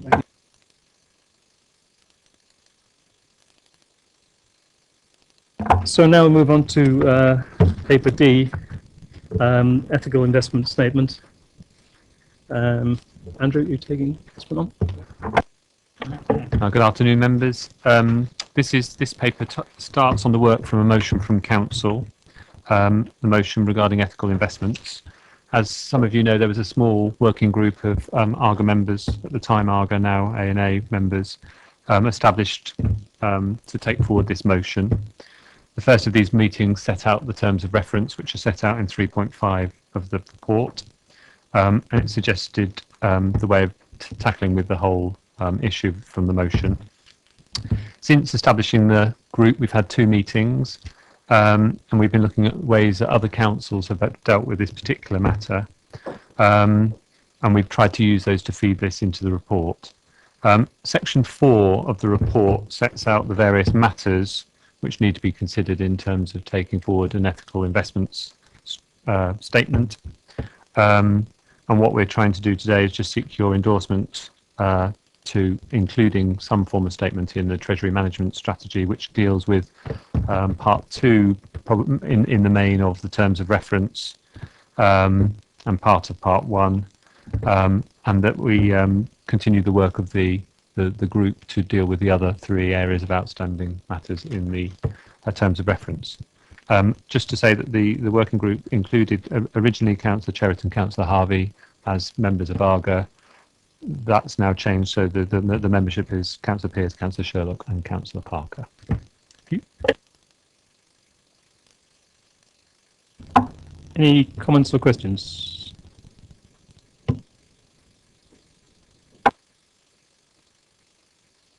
On the top of page 138, or about the 3rd paragraph down, it refers to local authorities not being constrained by law in the types of investments they make. But I seem to recall we did used to have a lot of equities when I first was on this sort of financy sort of panels, and it sort of changed about 2005-07. We were advised to not have equities, so we sort of sold them at that time. Then is that still the situation? Yes, the council could invest in equities. The guidance from the DCLG would make that investment capital expenditure, and the reason they would make that capital expenditure is that puts in effect a limit on the involvement of councils in that type of investment, because in the DCLG's view that is a more risky type of investment, and therefore they wanted to not to say you can't do it, but they wanted to discourage its widespread use, and therefore the council could do it, but it would be capital expenditure, and therefore generally speaking there's not a large amount of equity investment with the treasury portfolios across the councils. Councillor Parker. This is almost going to be a repeat by the look of it of the previous paper, Chair. Well, not the previous paper, first paper. But of course this is an issue that's close to my heart. So I've got a lot to say about it, and I hope not to bore them with everybody. I would like first of all to thank Andrew and his assistance in identifying some of the pertinent aspects of what we were trying to struggle with. In my view, it's a pity now, really, because we're using now the word ethical, and it gets blurred to some extent. Ethics comes in everything. We saw in the first paper, if you read some of the less exciting detail, ethics comes into it, even in auditing. Ethics comes into how employers treat their staff. It's probably better if this is thought about as appropriate investments. And I hope maybe at some time we will move more in that direction. Because this is what we're really talking about, is appropriate. Is this council party to? This is the we keep seeming to approach this, and I'll go into certain aspects of the report, Chair, to support this. we keep seeming to approach this on the basis of what we can't do as opposed to what we could do. We get a lot of detail about what we can't do, and this is seems to be not just unique to this council. In our research, this particular point was highlighted. The word difficulty keeps cropping up, and it's a word we like, and to some extent impossible appeared on some occasions. But the issue here really is do we as a local authority, and I go back to the wording that Councillor Cherrett and myself carefully crafted to the motion to council, is about not knowingly. And in order to not knowingly, for this authority to be making an investment into an unappropriate, and I'll start to use that terminology if I may, investment in terms of the geographical, political situation in a particular company, the type of manufacturing that a company is involved with, you've got to have some statement. And so really this is effectively me again making my case to the committee, I guess. You've got to have a statement. That a statement has to at least indicate that that issue will be addressed, knowing all of the how difficult that might be. But we don't shy away from filtering investment types on the grounds of credit rating. It's in the report we've just looked at. We have investments that are acceptable, counterparty investments that are only acceptable to this local authority on the basis of credit rating. So it is possible to apply some sort of filter. Why not on the basis of appropriate investment? Just because I think everyone perceives that there is such difficulty in this. And of course, this is the propaganda that's being put forward year in and year out by the mouthpieces of the financial institutions. Because why don't they want this? Is because it makes their lives a lot more difficult and they have to work a lot harder to justify their criteria. And I would refer to, in particular, if I may, Chair, one I think is a very valued item in the report, which is on page 138. And I think this now, to some extent, is a step forward, because on the top of the page, it does actually state that local authorities are not constrained by law in types of investment they make. However, they are in practice required to adhere to DCLG guidance, which stresses the prudent investment strategy of security, liquidity, and yield. Although, and that's what I want to now emphasize, because I see this as a bit of a shift, although yield should not be regarded as a primary objective. The guidance reminds authorities that potential revenues should not be ignored. And I feel we need a shift here ourselves. We constantly keep referring to the difficulty in the report where it goes in financial implications. If you read down that dismal list, depressing and dismal as it is, that we see there that we suggest that we can't do this because it will limit the number of investments. It will limit the diversity. But yet again, we don't let that stop us doing that in terms of yield. If we look at credit rating, we are already doing that. We have a situation where I see somebody had their hand up. I'd like to give way. Yes. Yes. Yeah, if I may, Mr. Chair, just on that point in the paragraph that Councillor Parker was referring to, I think the interpretation of that last sentence, although the yield is a historical instrument of looking at the profitability of an investment in the past, whereas it goes on to say that in terms of, we should be also looking at potential revenues. So it's looking at what do we think, which is a risky approach, an investment would yield in the future. So I don't think it's necessarily giving us any leeway from taking the responsibility of getting the best return for our ratepayers. One question. Before I'll come back to you in a second. The purpose of this discussion, in some ways, is to find a way to move on from the work that the group has done. I appreciate, the comments that are being made, which show a great degree of concern about it. But without reviewing the same arguments, my question is should the committee be looking here about how to move this onwards? Not just restating the opinion that we're at.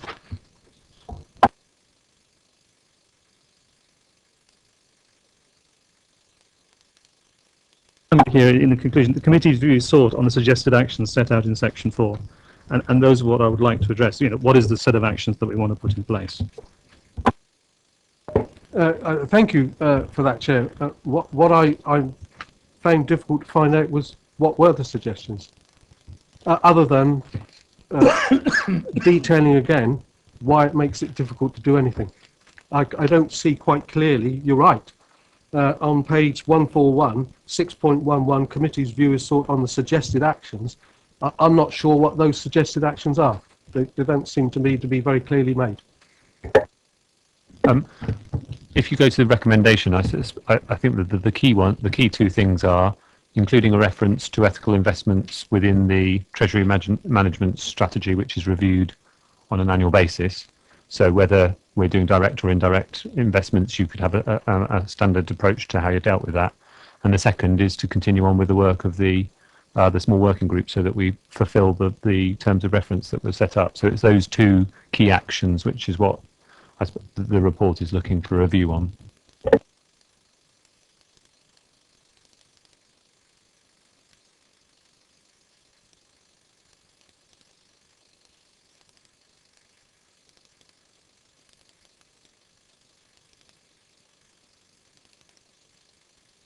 Sorry, can you? I'm not. Yeah. Page 136 of 205.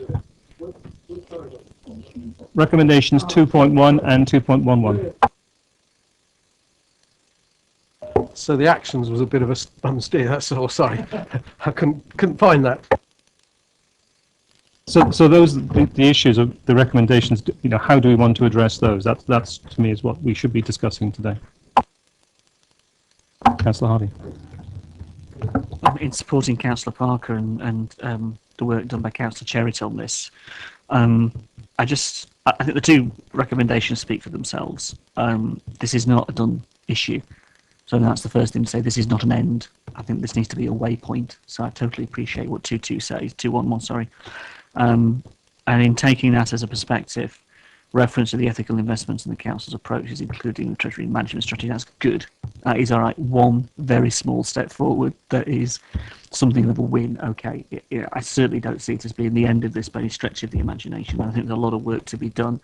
Of interest to me directly, I think, in terms of what Councillor Parker and Cherritt are pushing for, is this whole review of what we do mean by these terms. And colleagues are right, yield against revenue, potential revenues. What do we mean by that ourselves? This constantly used phrase in other parts as best consideration.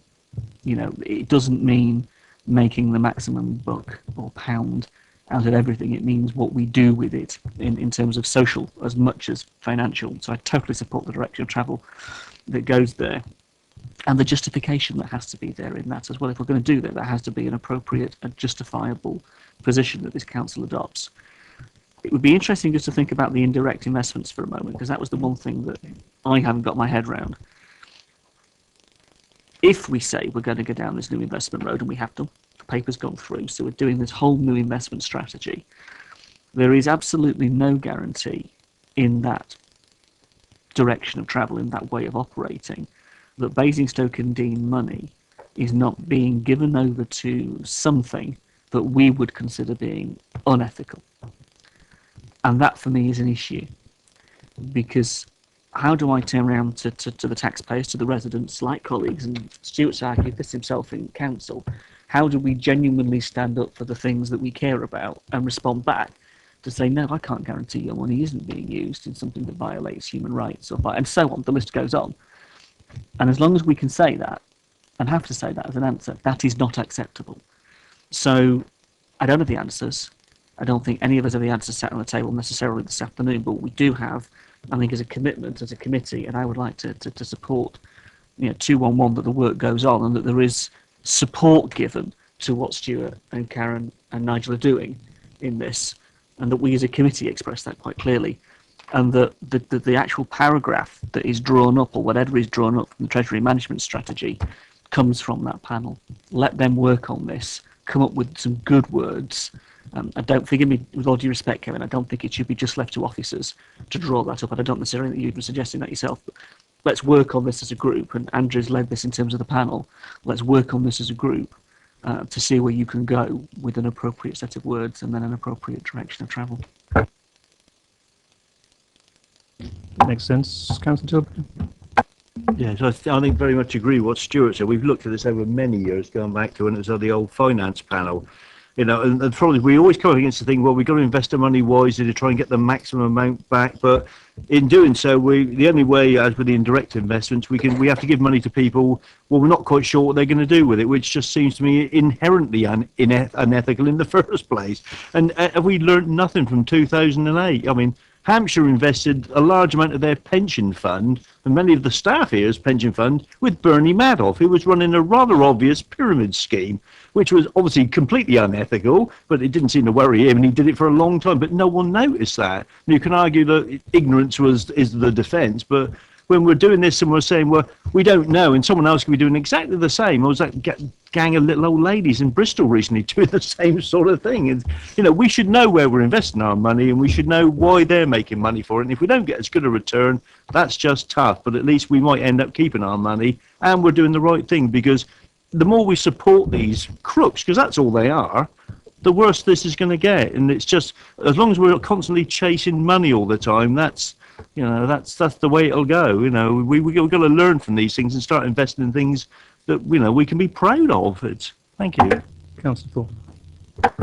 Yeah, I would go along with Councillor Harvey's approach in following the 2.1, 2.11, because at this stage, I really don't think we can go into any detail, because we're not a venture capitalist, we're not a private equity company, we're not in the finance industry, and we're not actually investing in any equities. For example, the problems that we would face if, for instance, we were offered a fantastic deal with, say, an Israeli software company. How on earth would we argue that one? Because people could take radically different views on that particular thing. So we can't be prescriptive. And when we invest in indirect investments, if we invest in funds or funds of funds, then we have no guarantee whatsoever to understand where that money is likely to go. All we can do is say things like, is the company that we're going to partner with on investment, do they have an adequate strategy that we can refer to? So Madoff was an exception, but we can certainly check that if we're going to invest with any particular company, they do have procedures and policies in place. Councillor Keating was first.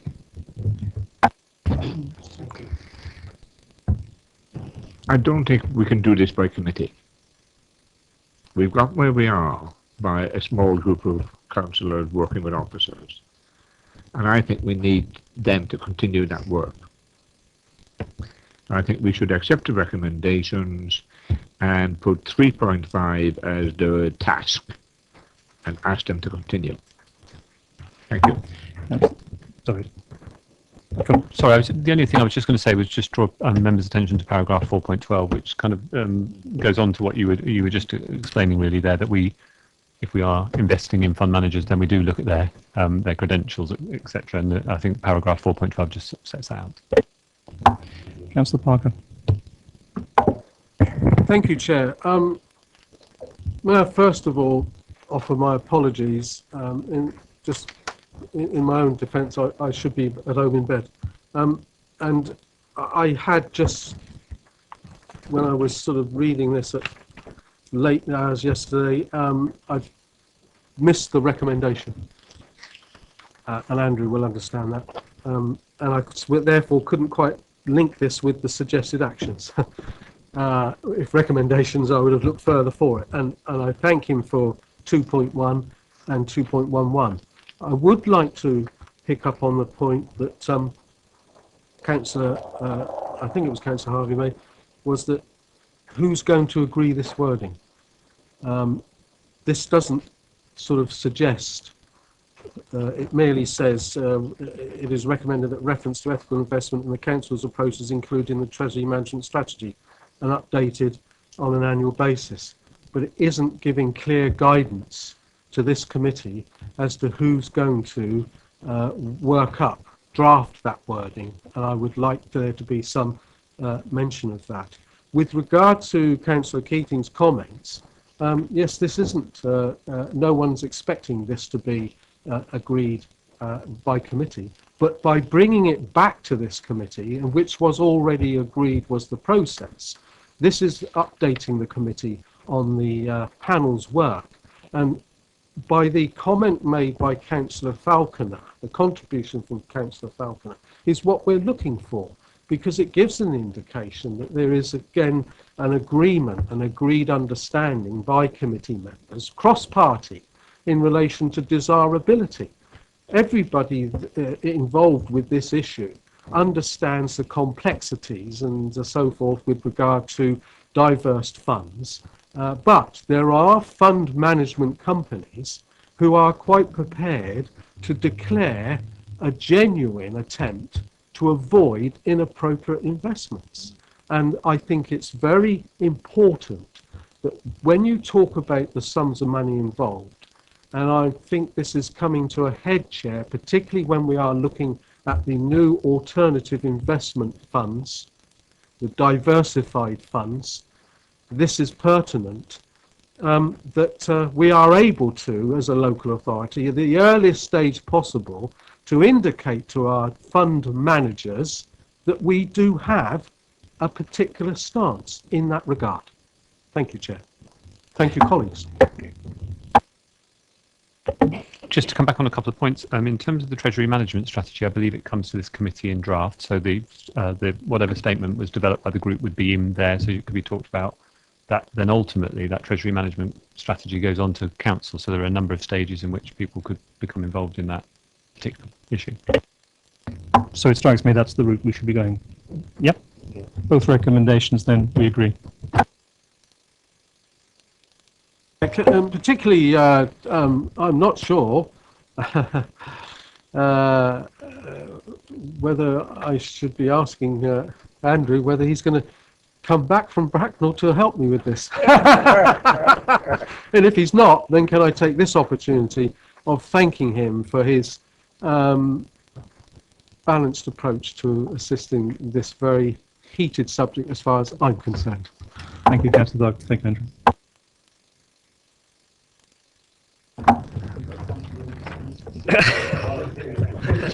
So, if we can move on to Audit Accounts Paper E. Richard will be taking it on. Over to you. Thank you, Chair. Good afternoon, everybody. This is the regular progress report that I bring to the committee for the work of the internal audit team, and covers the periods June, July, and August for this year. You can see in paragraph 4.3 of my report, which is where I summarise the audits that we've completed during this period, and also it shows the level of assurance that we've given and summarises a number of recommendations for each work that we've undertaken. And the report also brings forward current status for all the outstanding recommendations, categorised as fundamental and significant. At the request of the committee for the last meeting, I have moved forward under paragraph 4.1 and 4.2 the definitions of the levels of assurance that we give for each audit work and the categories of recommendations. So are red, amber and green, so that they're clear to the committee before they sort of delve into the appendices of the report. Paragraph 4.4, that's on page 144, you'll see there's the overdue fundamental recommendations, which none of these will be news to the committee. They are ongoing recommendations which you're aware of relating to the new property system and to the voluntary grants process. Then I've also summarised in Appendix 1, which is the overdue significant recommendations, which pleased to say there aren't, I think it's probably the lowest number of outstanding significant recommendations I think I've ever brought to committee in 5 years here. Mostly relating to, again, to the grants audit, which, as we know, is work which is ongoing. And just for information as well, the final appendix to the report, Appendix 9, just summarises the remaining significant recommendations. These ones aren't yet due for completion, but are just there for information. That's starting on page 172, I believe. So that's the current situation. I'll just leave it open to questions. I'll just make a suggestion as a committee, in order to ask the questions, if we can do them through each appendix at a time, as opposed to jumping around, it'll be a lot more easy to work with, I think. So, any questions on Appendix 1 as a start off?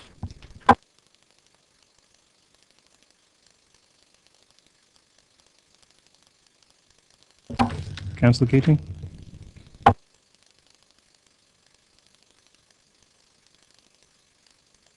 Your pardon. I'm looking at page 144, which is the introduction to the whole report.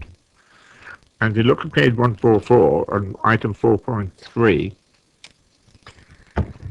you'll see that the level of assurances is no longer normally full. It's now normally substantial.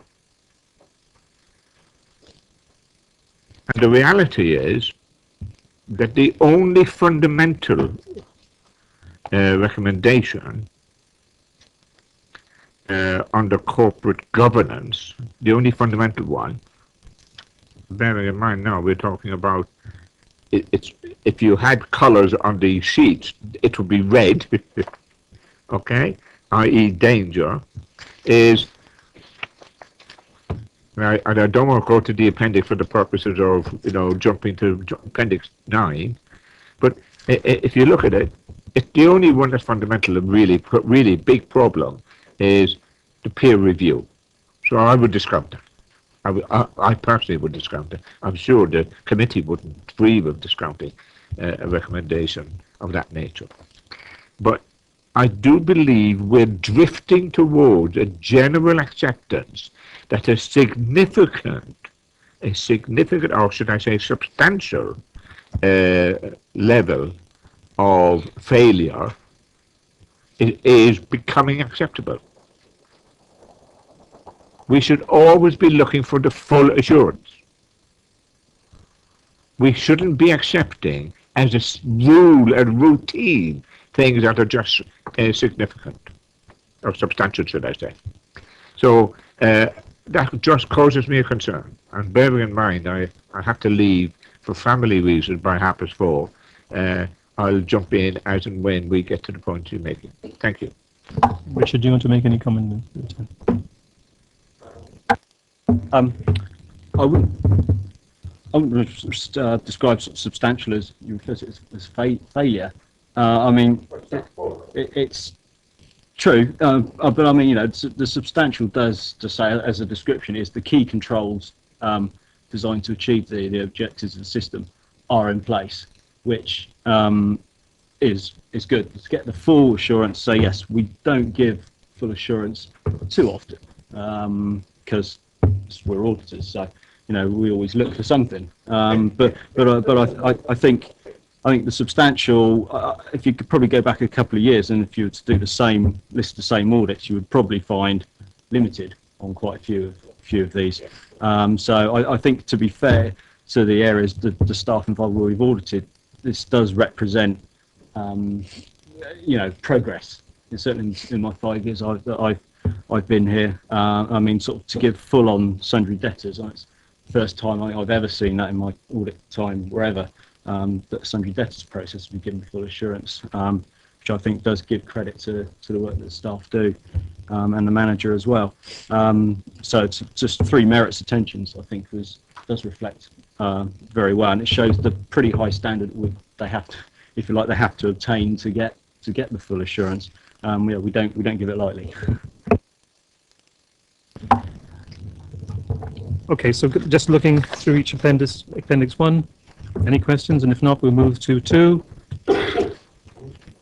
or 3 or 4 or 5, 6, 7, 8, and On Appendix 7, it also relates to Appendix 9. My comments don't relate to staff at all. I think that the council's response is exactly as an audit officer said, and really appreciate the response. Both of my comments relate to members. 741 and 815. If you look at 815 at the bottom of page 8 of 8 or 169 of 205, it talks about the scrutiny function being reviewed. But it refers to the responsibility being the chair of the scrutiny committee. I don't think it should necessarily be the chair of the scrutiny committee alone that conducts a review of whether the scrutiny committee has done its function. I would hope, but I'm just for interpretation point of view, believe it should be the committee that does the review of itself. If that's the way it's to be interpreted, that's fine, but I just wouldn't want to put it all on the chair of scrutiny. And then that leads me similarly to 741, which is a fascinating reference. A review of the performance of the council's cabinet should be undertaken, which is great. And considering the performance of some cabinet members, I could understand it. It is significant, and I'm fascinated by the leader's reply. So I'm charged with selecting a cabinet. Yeah, that's given. I make this selection based upon the skills within the group. How is that assessed?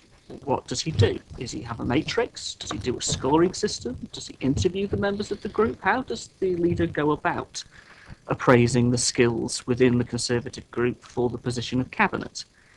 I hold one-to-one meetings with portfolio holders and review their performance. Is there a record of that? Is the record established through audit? Do you get to see that? Is it something that is marked, as I say? What is a review of their performance? In all seriousness, I don't think the leader's response is an action agreed. I think it's a simple response. And until I knew a lot more about what was meant behind a review of it, then it isn't a review of the performance of the council's cabinet that has been undertaken. And I'm cautious about seeing a paper go through this committee that would endorse that line as it currently is. Because we don't know, do we really? The leader's persuasion is whatever he does is up to him at the minute, and we have no information to suggest otherwise, do we? any other comments or questions at all? Okay. With regards to 8.15, that chair of scrutiny committee, certainly the chair would be the lead, and then we would expect it would be the committee, so he would be the spokesperson.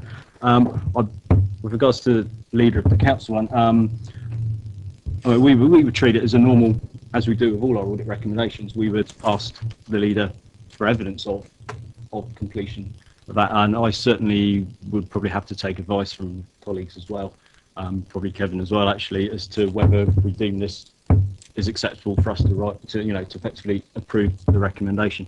And of course, I feed back to this committee as well as to sort of progress, and there you can offer your views and opinions as to whether you agree with our assessment. So I think we probably will be looking for some assistance on that particular one. As you say, it is rather unique. Councillor Faulkner. Just a comment on 7.41. It's certainly not in my remit to defend our leader, as it were, but in terms of audit, I guess, is more about processes and outcomes. And it's very difficult to do an audit where it suddenly becomes very subjective. So, for instance, I'm not quite sure how you would review the performance of a person, say a portfolio holder, when answering and presenting at committees. It's an extremely difficult thing. So I can sympathise that trying to be more specific on how you measure the performance of your cabinet is in fact very difficult. And I'm surprised in some ways that it actually does come under internal audit. Councillor Barker.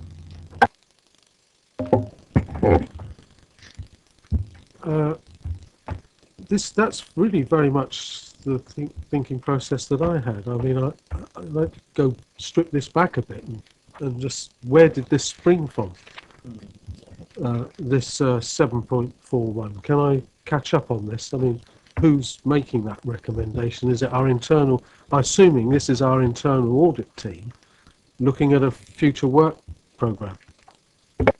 I can respond. For the corporate governance audit, we use the SIPFA Solace Local Code of Corporate Governance guidance, and within one of the specific principles there, I'll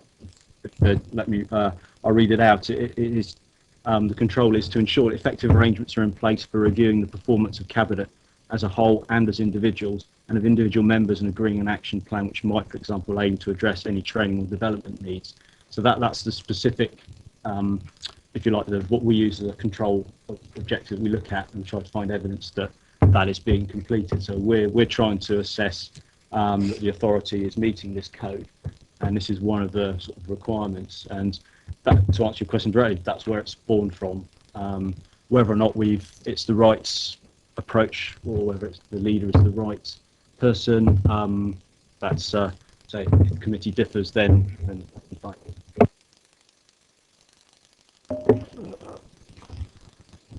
I do have a concern, Chair, that this could become very political and considerably divisive.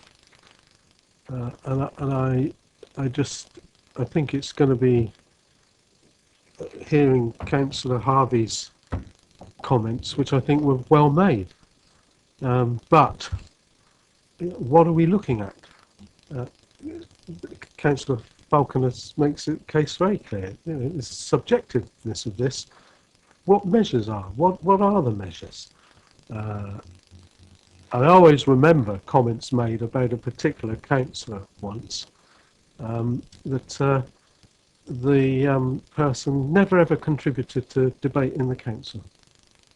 But if you, and this is not a member of my party, but if you talked to residents, if you talked to officers, officers actually would say that member continually brought residents' issues to us.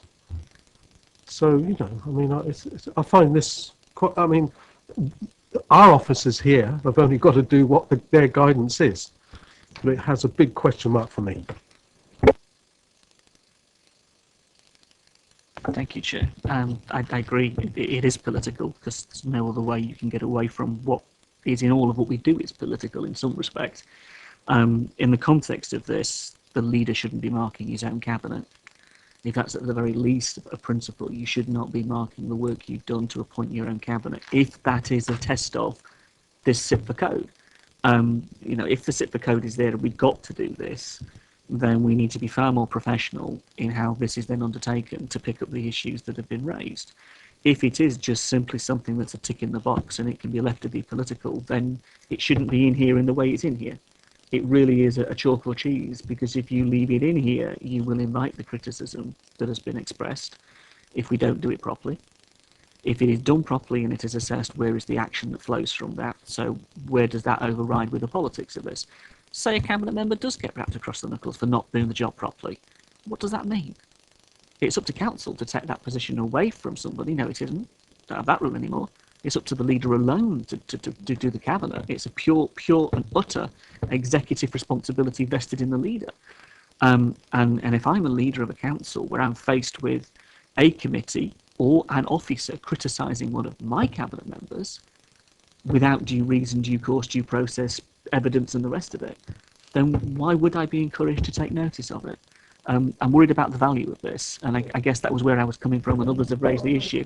So if it's going to be in here, what do we do? Because I don't think we can leave it as it is. If it isn't going to be in here, then we need justification for that. I don't think we can leave it. Councillor Keating, did you want to say something? I know earlier on you had your hand up. Chair, I mean, I think, as Richard was saying, this is the result of an internal audit of the governance process, and it's picking up an item in the current Sit for Solace code that says there should be a review. And really, it's not looking to form a judgment on the quality of that review at this stage. It's really saying, at this point, it's saying there needs to be a process, and I think it will be something that will be picked up in the following year's governance audit. So, is there a process in place for that review or not? So I think that was where the internal audit was coming from, not from what's the nature of that review, how do you do that review, although you might gradually get into that, I suppose. But generally speaking, it was more of, is there a form of review in line with what the Sit for Solace code was suggesting there ought to be? And that was the recommendation, and the response is how that review is undertaken. Next year, there will be an audit of that process to say, well, are those things happening? And then there will be a report back to this committee that will include the audit findings as part of that governance statement. Well, then that begs the question, what's the benchmark? Is it just purely the leader's judgment that I think that person's got the best skills for the job, end of story? Where is the benchmark for the one-to-one? This is a can of worms that could be opened. If it's left in here, the leader's response is the leader's response, but that is a political statement of the leader's approach to the appointment of their cabinet. That is not an independently objective, verifiable audit position that you would take with any of these other elements in this report, where you can benchmark it, you can look back, and you can have an objective statement. This is very dangerous territory we're getting into. If we want to go there, then we can go there. And I've got no issue going there, politically, in the context of how I feel about cabinet. But that isn't the point. That really is not the point of what we should be doing, or you should be doing, rather, forgive me as a substitute member, but what you should be doing around the table, I think, in all honesty. And Arga would never have gone there with this, which is interesting. I think that probably speaks more to the nature of any future Sit for Solace code and what's in there, because that code comes to committee every year, I think. So it may well be a discussion that the Audit and Accounts Committee has in terms of the elements that are in that we have as part of our governance framework. So I think you're suggesting whether that's even appropriate to have as an element of the governance framework. I'm just conscious, if it's our choice, that's one thing. If it's a choice that we have to follow through because it's in the Sit for code, that's different, which then unpacks the question, okay, so what are we going to do about this? I just don't think it can be left. Yeah. As I say, my view would be that it would be looked at by this committee when it looks at the corporate code, because the council the Sit for Solace is a national code, but the council can amend the elements that it uses as part of its corporate governance. So and every year the committee goes through the elements that are in there. So this may well be one that the committee chooses to comment on for next year. When will that take place? When is that timetable? Yeah, it'd be early part of next year, but I'll have to get back to you with when that is scheduled to come, if that's okay, Chair. So, Chair, if this is going to stand on the paper as it is at the minute, it presents us with a problem until you get to that stage. Yeah, this is the outcome of the audit report. Audit have conducted the internal audit review, made their recommendation. So that's the fact of the internal audit, and the comment is the comment agreed by the leader in terms of how he was going to take forward that recommendation. So that's the position in terms of the internal audit report. So going forward, Chair, to action this in the future between now and whenever it's reviewed, I would hope that members, and I'd love to see the selection based on skills, and I'd love to see the one-to-one reviews from the council leader of his approach, because that is obviously what he has stated is the actual action. I do stress the word action agreed. He has agreed to do this. So I look forward to the paper being presented, and I would hope it would be done pretty swiftly. Again, the purpose of the report here is recommended that we note the contents of this report.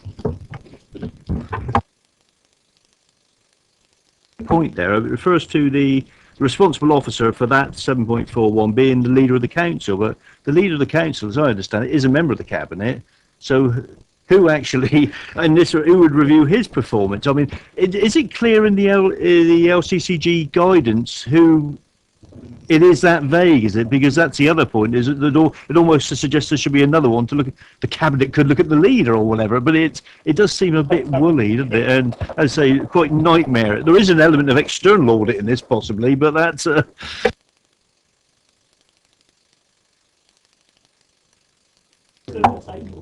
Councillor Parker, did you have comments you wanted to make? No, other than to say, yes, I have nothing more to contribute to it, but I do agree with Councillor Harvey's fundamental point. And as I said, the worry to me, concern to me, is that this becomes political. Left as it is, there are more questions unanswered than given. I suppose one could simply round it off. If you actually read it word for word, it's a tick box question. A review of the performance of the council's cabinet should be undertaken. Yes, it is. But there's no intention at the audit of going into the processes or whatever that are used to do it. We just take it on the word of the leader that he does it, and that's fine. I guess that the next level is full council. If the council is unhappy with the leader, then the council would take issue. Sorry, Chair, but the issue is that we wouldn't take it on the word of anybody else, which is not to question the leader's word. It is to say that any officer or anybody else, for example, the Chair of Scrutiny, there would be a paper trail. There would be something of evidence to reflect it. I understand what you're saying, but you can't take it on the word of the leader. There has to be something that substantiates it if it's going to be in here in this form. So again, I look forward to the paper coming from the leader, because it's the only way he can answer the question that he's now set himself.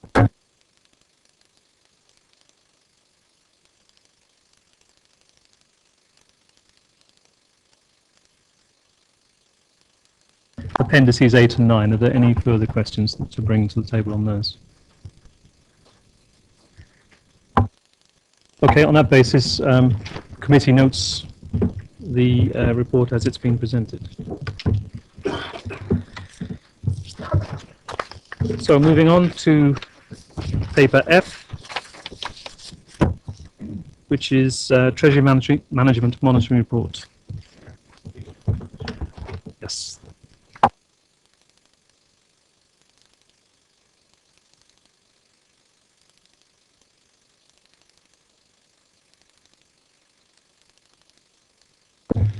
Thank you, Chair. Okay, this is the normal quarterly monitoring report you get on Treasury Management.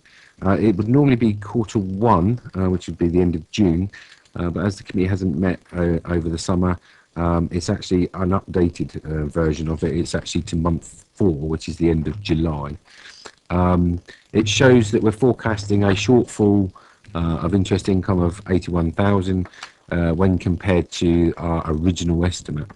The main reason for that is the original estimate was based on an assumption that at some point during the year, we assumed from the 1st of September, we would be investing 30 million in the new external funds.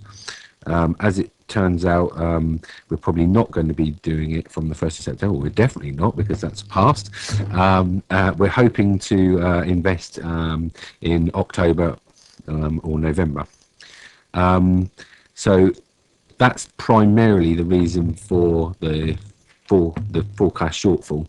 I think it's something we need to sort of accept now that now we're going to be investing in external funds. The sort of those funds are going to be more volatile and more difficult to forecast in terms of what we're expecting to get from them. So it may well be, at the moment we're forecasting an 80,000 shortfall.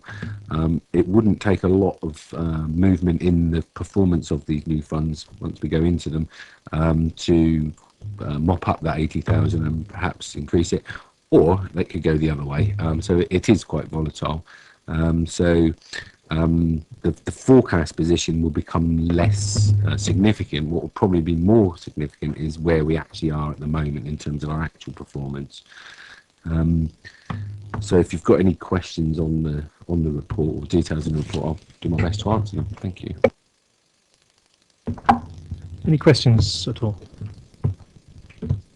No? Yes, Councillor Tilbury. Oh, on page, I think it's 191 of 205, it's sort of scrubbing at the bottom of it. 17 to 19 is probably clear. Valuation of the bond holdings on here, dear. Just notice on some of the mid-range ones there, 2016, 18, 19, the bond rate, they're like 4%, 5%, 4.5%, whereas the ones that were coming out next year are sort of lower than that, and obviously the ones that later are lower. I just wondered why are they over different time periods to the others? Because I'd assume, we've gradually seen them go the other way, but there seemed to be sort of a lump in the middle there. Yes, the percentage that you see there, that's the coupon. That's what we actually receive in interest. It does depend on when the investment was made. So some of the investments further out, say the 2021, 4.75%, that would have been made some time ago. It could have been 3, 4, 5 years ago. The 1.75% would have been a more recent one, because obviously the returns in terms of the coupons move up and down with interest rates. So there's you wouldn't expect necessarily a correlation between the longer you go, the more interest you get, because obviously we don't buy them at par. We buy them at either below par or over par, depending on the coupon that they pay. What might help you, or would be a better indication, would be the yield rather than the coupon. So I'm not sure whether there's an appendix which actually gives you the yield, but that might be something which might be more useful in the sense of identifying the actual sort of, because that number is a bit misleading. The actual return we're getting on them, that isn't the actual return, because we have to do an adjustment for the amortising the premiums or the that we pay for them, or the discounts that we get when we buy them. So slightly misleading. Councillor Parker. Thank you, Chair. I wanted just to ask Dean if he could talk us through Appendix 3. Okay, Appendix 3 is Arling Close's benchmarking. So all of these dots that you see on the chart are individual clients of Arling Close, and there's quite a range of clients.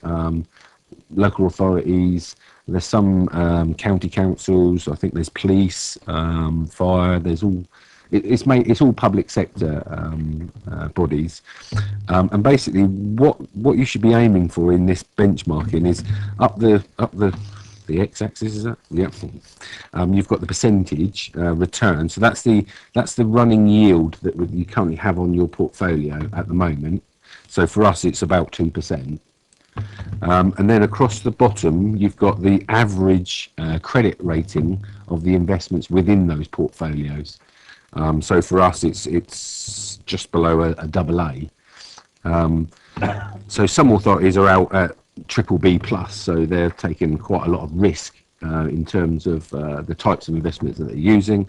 Other authorities are sort of AA pluses, so they're taking very little risk. And the aim of this benchmarking is to see where you are relative to the others, and ideally where you want to be is in the top left-hand corner, because you want to be getting the best return for the lowest amount of risk. And we are, if you look, if you draw a line from that top corner, there's one other that's doing slightly better than us, but we are in that top sort of corner there in terms of the return we're getting for the level of risk that we're taking. Well, that's right. Thank you for that, because it is gives a better understanding of what the data's providing to us. And it'd be nice to know who the 2.5% achiever is and what they're doing. And maybe Arlington Close can give us some clue to that. But it also leads me to ask, when you talk in terms of the category of investment that we're making, and you rightly point out, Dean, that there are some going right out on a limb, and our achievements are not just, I mean, they're effectively reflecting the results of our officers' efforts, not Arlington Close's. But it's important because, this is what I want to highlight.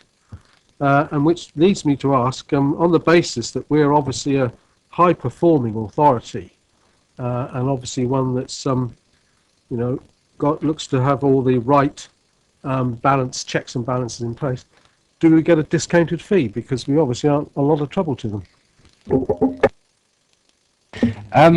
Actually, to be fair, we were one of their first clients when they first sort of started up. And the fees that we negotiated with them at the time were very reasonable, and they haven't really increased much at all since then. And they don't see us as a time-consuming client, and so I can't really see them increasing our fees much in the future, to be honest. I mean, there is the humour in it, but it was a serious point that I was making, and I hope that on that data analysis here, that we will, as it were, sort of fend off any initial sort of suggestions that we pay them any higher fee. Robustly. No. Any other questions at all? No? Then the committee notes the report as it is.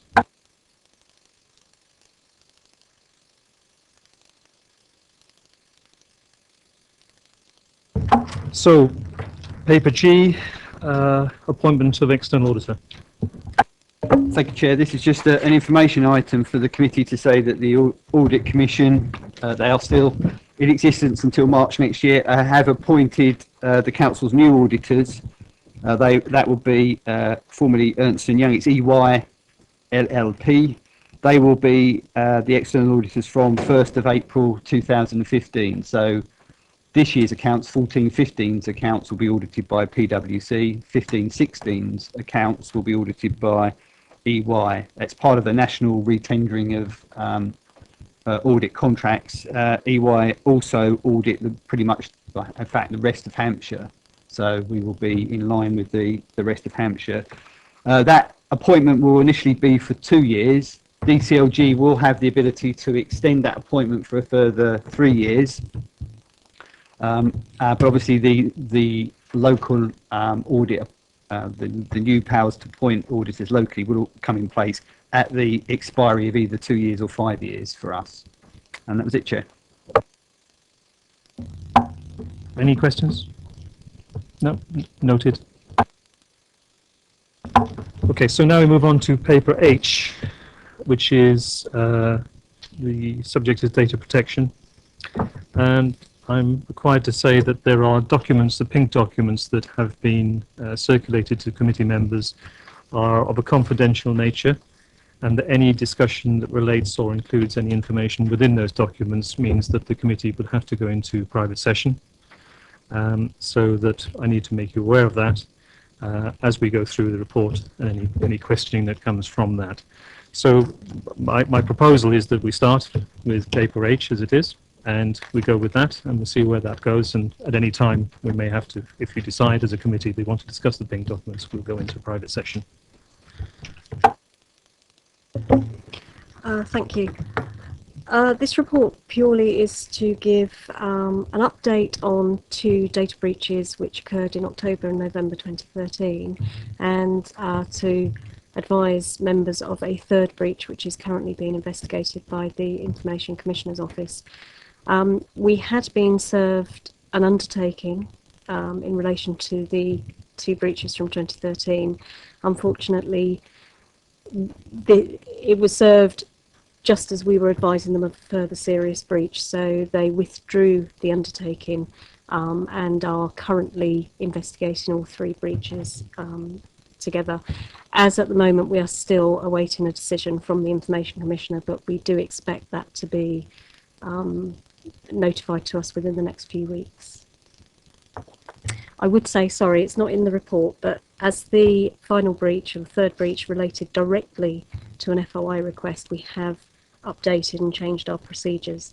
And all business units and service areas are now required to return technically accurate information which contains no personal information, and in all cases information provided to the information management team must have a senior management sign off. Thank you. Are there any questions at all on this report? Councillor Harvey. Just a point in relation to a point that Councillor Keating left with me. In regard to procedures and going forward, the checklist that's referred to as being best practice in terms of going forward, Councillor Keating felt very strongly that that should be obligatory, that the checklist and the completion of the FOI response, the whole element of that should be obligatory. And he wished me to make that point, and if it could be recorded into the minutes. I think it's an important point to catch. I would make it myself, actually, on the basis of what he was saying and the way he was arguing it. Yes, we do now. All FOI requests going to business units are accompanied by a checklist, and we will not send out a reply until we have documented confirmation from a manager that they have seen and are happy with the response or the information provided for the response. So that is happening. So does that mean that you get the checklist back, tick, to say, I have, this is clear, and that you have a record of that, a paper trail of the approval, so to speak, in that context? The approval is via email. How we've agreed it with the coordinators is that the request will go to whichever officer is providing the information or collating the information. They will forward it to the manager, and the manager will then forward it on to us to confirm that they're happy with the information. But yes, there will be a paper trail.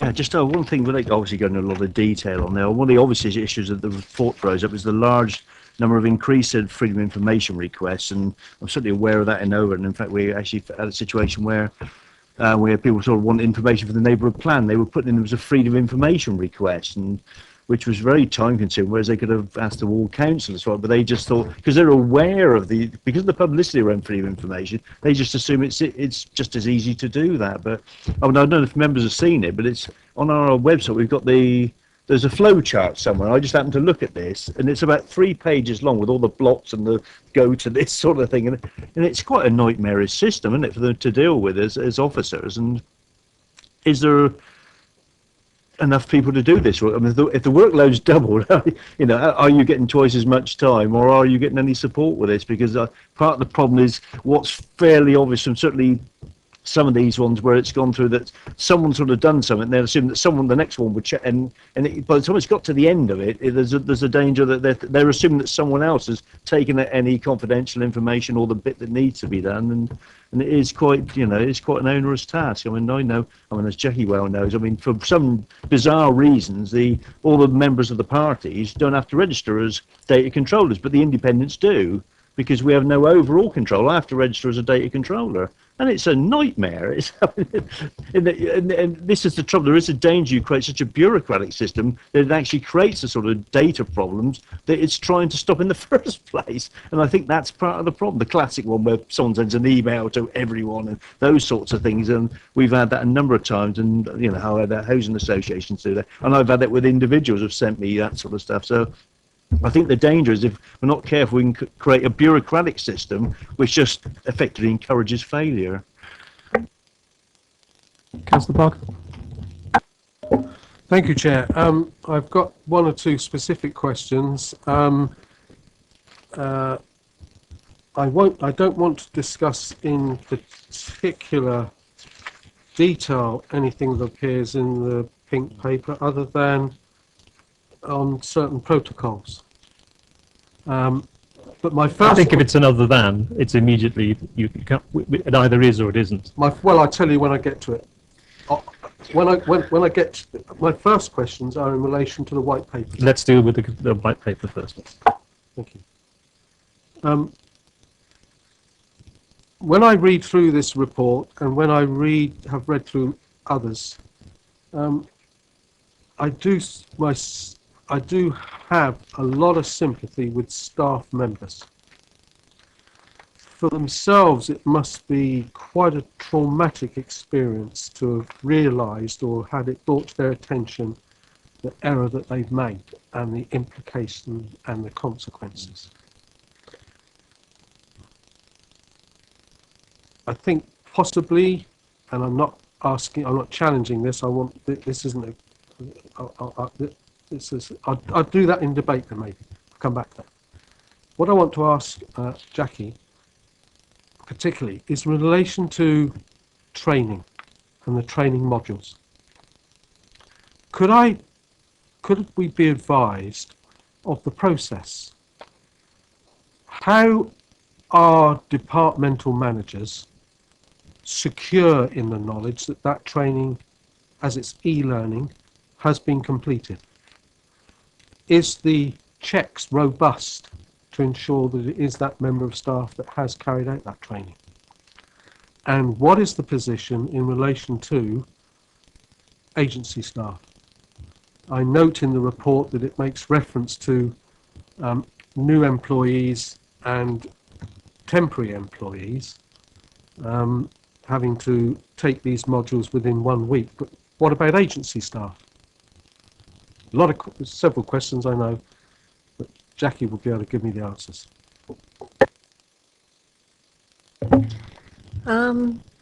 Right, in relation to the e-learning modules, that all goes through HR Pro. And HR are able to run reports to determine exactly who has undertaken the modules and who hasn't. They do provide me now with a monthly list of all new staff, particularly in relation to the data protection module. There are two. They are both mandatory for all staff to undertake on an annual basis, and they're refreshed every year, so they're not doing the same one year in, year out. We have specified that all staff, whether temporary, contract, agencies, will undertake the data protection training, which is probably the key one. That they both relate. This specifically relates to a data breach, so it was the data protection implications of the freedom of information request. So the FOI e-learning covers the process of how we deal with requests and the process within the council. The important module is the data protection one, because that's the recognising personal information and the consequences for misuse of that information. And yes, we have confirmed with HR that all staff, all new staff will undertake that within their first week, and they are monitoring, and they provide me with a list of, so I can chase up, and I do chase up any who haven't done it. Do employees have to enter a code when they're taking these modules? Do they have to enter a specific individual code that tells you that's who's taking it? Because this is a weakness of e-learning, is that it can be effectively falsified. And I'm not making any accusations here, because if it's done on computer, if it's computer logged, what are the measures? What is the audit measure taken to ensure that the person you expect to be taking the data is the person doing that? In other words, do they have it key in an individual code? The e-learning is all by password and login. So everyone has their individual login, and then we'll create a password. So I guess with anything, there's always a slim possibility, but as we have to log in, as we would log into the computer system when we come in the morning, the password policy makes it very clear we're not to share passwords with anyone. there are policies in place, but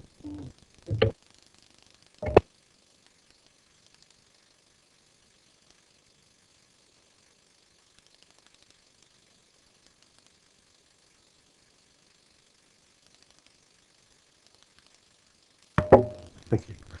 I'll say that again. Why is the information security module only seems to be as an extra add-on as opposed to being maybe a fundamental requirement? we have to make sure that all staff undertake the data protection module, bearing in mind the range of staff we have, the different access they have to personal information. We've designed the data protection module to cover the basics, so that all staff will have a module which covers the basics of data protection. The information security goes further, and it has been agreed by heads of service that staff who deal with particularly sensitive information or large volumes of information would undertake the information security policy, but it's not suitable for all staff because of, for example, not through e-learning, but we do one-to-one training with the parking attendants and the operations team at Wade Road. They actually access very little personal information, so it wouldn't be appropriate for them to do to be trained in the information security, which goes into a lot more depth. So it is trying to have something which is suitable for everyone, and then something which is a bit more advanced, which is suitable for those who deal with more personal information.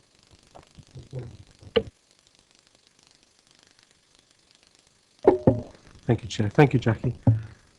In your opinion, Jackie, do you think there's any chance that you or, well, human resources yourselves could devise with our IT colleagues a system that operates a default step that is an alert before they actually press the button, that then gives them a set of checks in relation to some particularly pertinent reminders in regard to sensitive information. So, because when I read the papers, it becomes evident that these are genuine, we know, there are errors of operation, and this could become a big issue and a big problem for this authority. Whereas to assist our staff, which is the area that I think we should always be trying to move in, if there was some, I mean, I wouldn't have thought it's beyond anyone's capability to put in place where they've done their work, they've requested information from one department to assist a response or to proceed with the case they're dealing with, and prior to actually, because we all know it, once send gets pushed, you can't drag it back.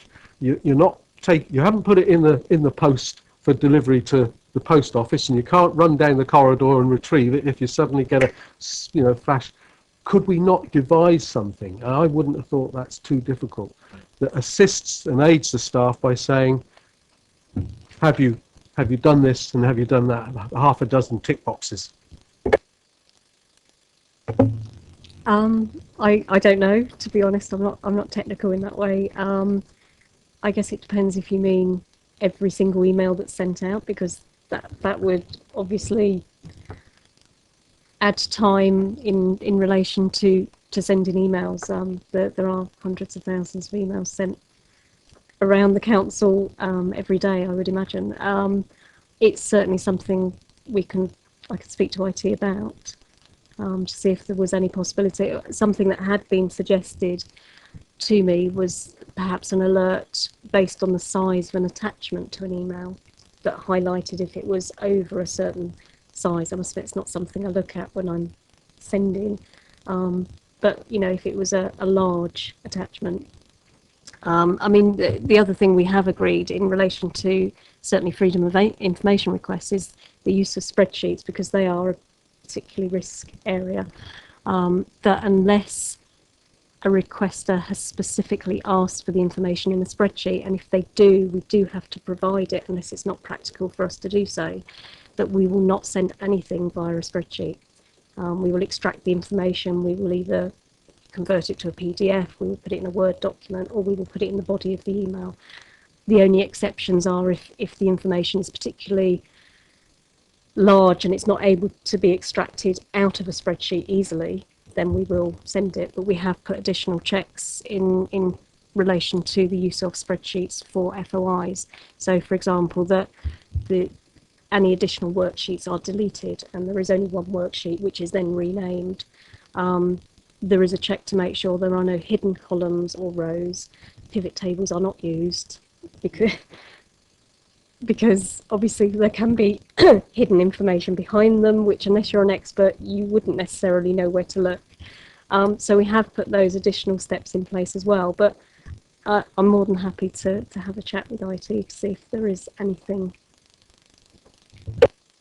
Yeah, I take your point about with regard to every single email, but there are officers in certain departments of this authority who are working with sensitive information all the time.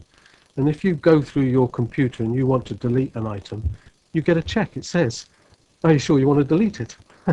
I see no reason why officers operating in those departments can't have something that comes up as a default system that says, is this involving sensitive information? It wouldn't be that difficult, I don't think. It might be a fundamental program. I take your point about the need to go down a further check in regard to